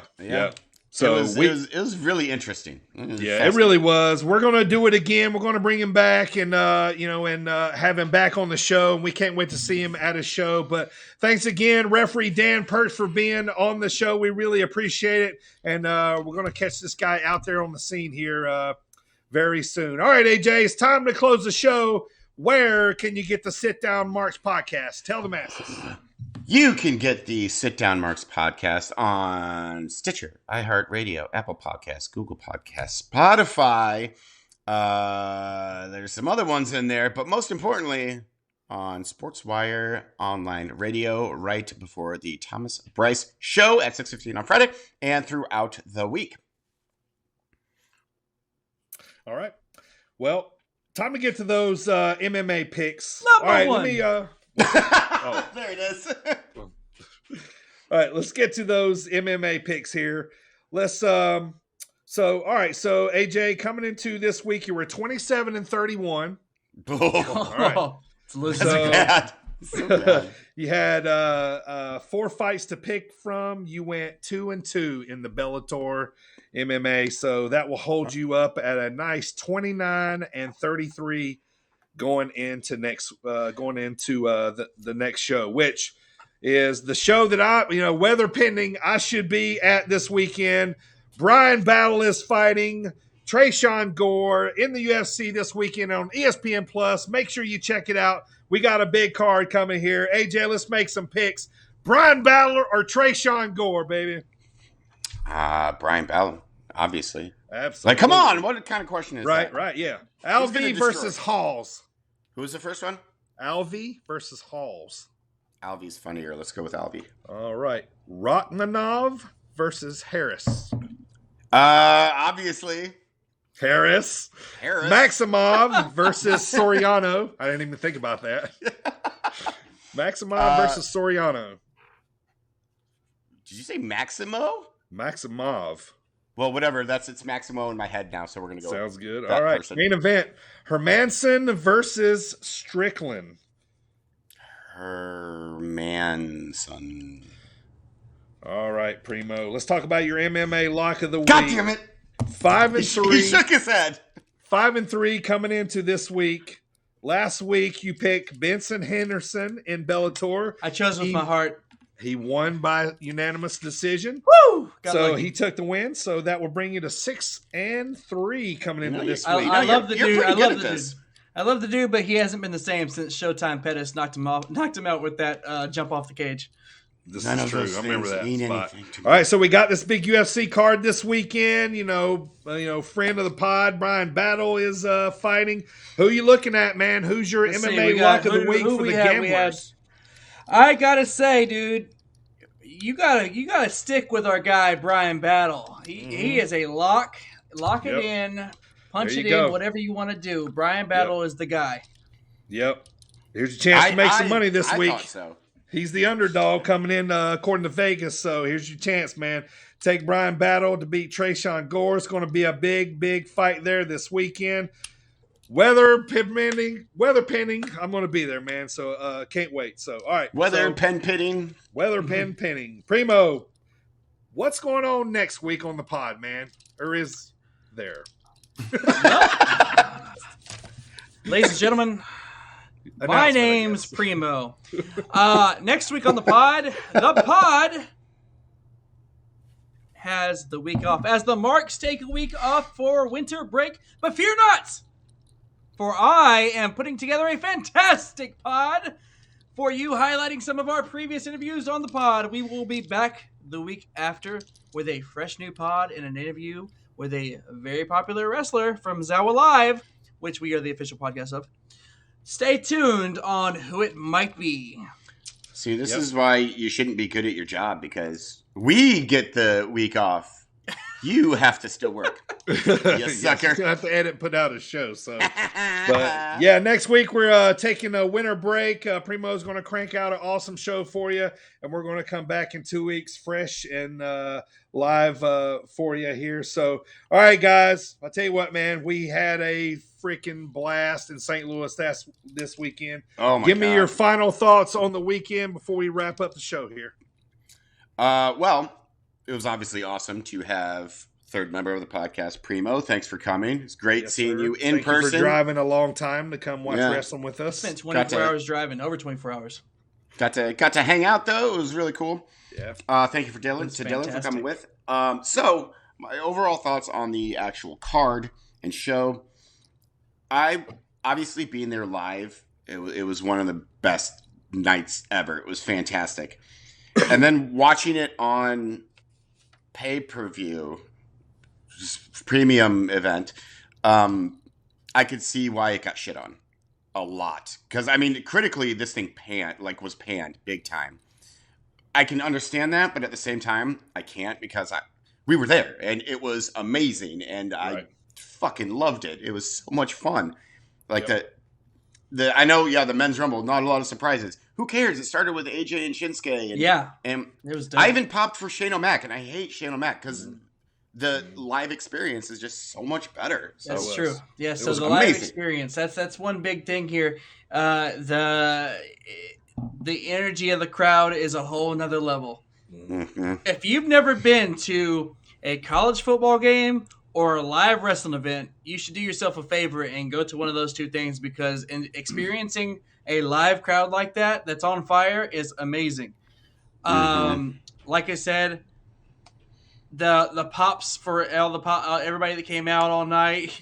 You even get surprised for some of the people that they pop for. For instance, Mickie James got a freaking hell of a pop. Even Melina did. Yeah, she did. Randy Orton, because he was the hometown boy. I didn't know Reggie was from there, but he was too. Everything, dude. And it was amazing, and I loved it. Obviously, all three of us back together, first time since August. Mm-hmm. Fucking awesome. And I'm already looking to see where the next one's going to be. I loved it. I had such a good time. I really, really enjoyed it. And Rumble's one of those pay-per-views, It renews every year. Like I could go watch that every day. 30 random wrestlers coming out. Like how interesting that. My thoughts was this pay-per-view was great. You know, it did everything for me watching a live show. You know, it had me going through my emotions. You know what I'm saying? The crowd was great. Thank you, St. Louis. You guys did fucking awesome that night. If nobody else has said it, I'll say it. I was there. They did. It was a great crowd.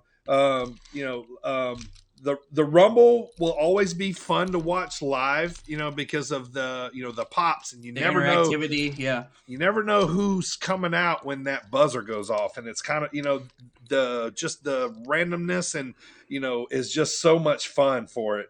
You know what I mean? So I would definitely go to one of these again. I would honestly probably go to one of these over a Mania or something. You know what I mean? Because it's the one thing that you go buy, you go watch. And it's so undetermined. You know what I'm saying? You go to a Mania, you're going to know the matches you're going to watch. X, X, Y, Z. You know what I mean? But you go to Rumble, it's like, here's a 30 women, here's a 30 man. And it's random as hell, man. You know what I mean? It could be awesome. But that was actually going to be my last question was, if you had to choose, like if someone's like, here, you have Mania tickets or Rumble tickets, you can only pick one.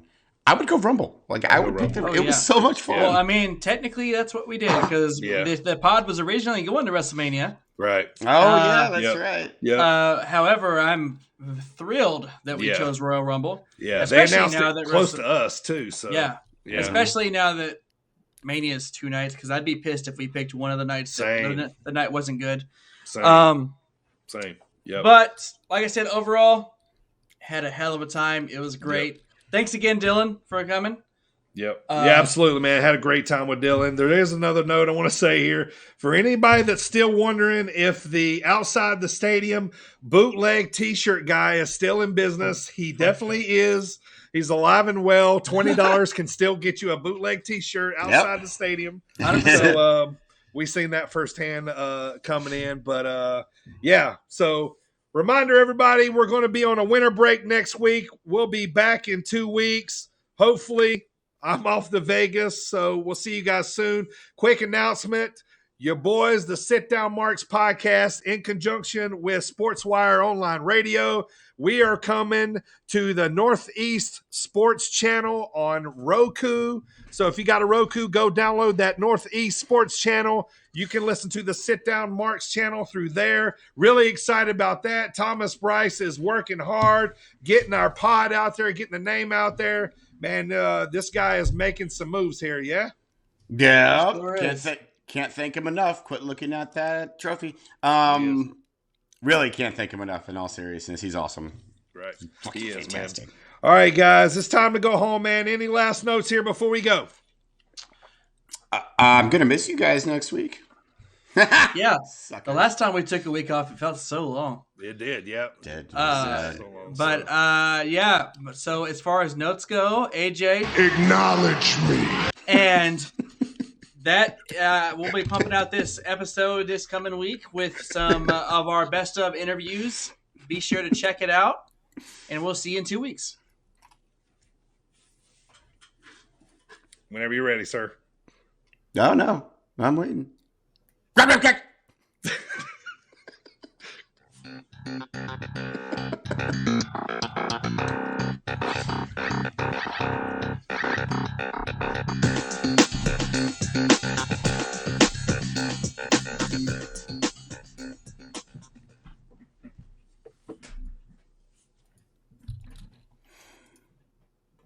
I was saying.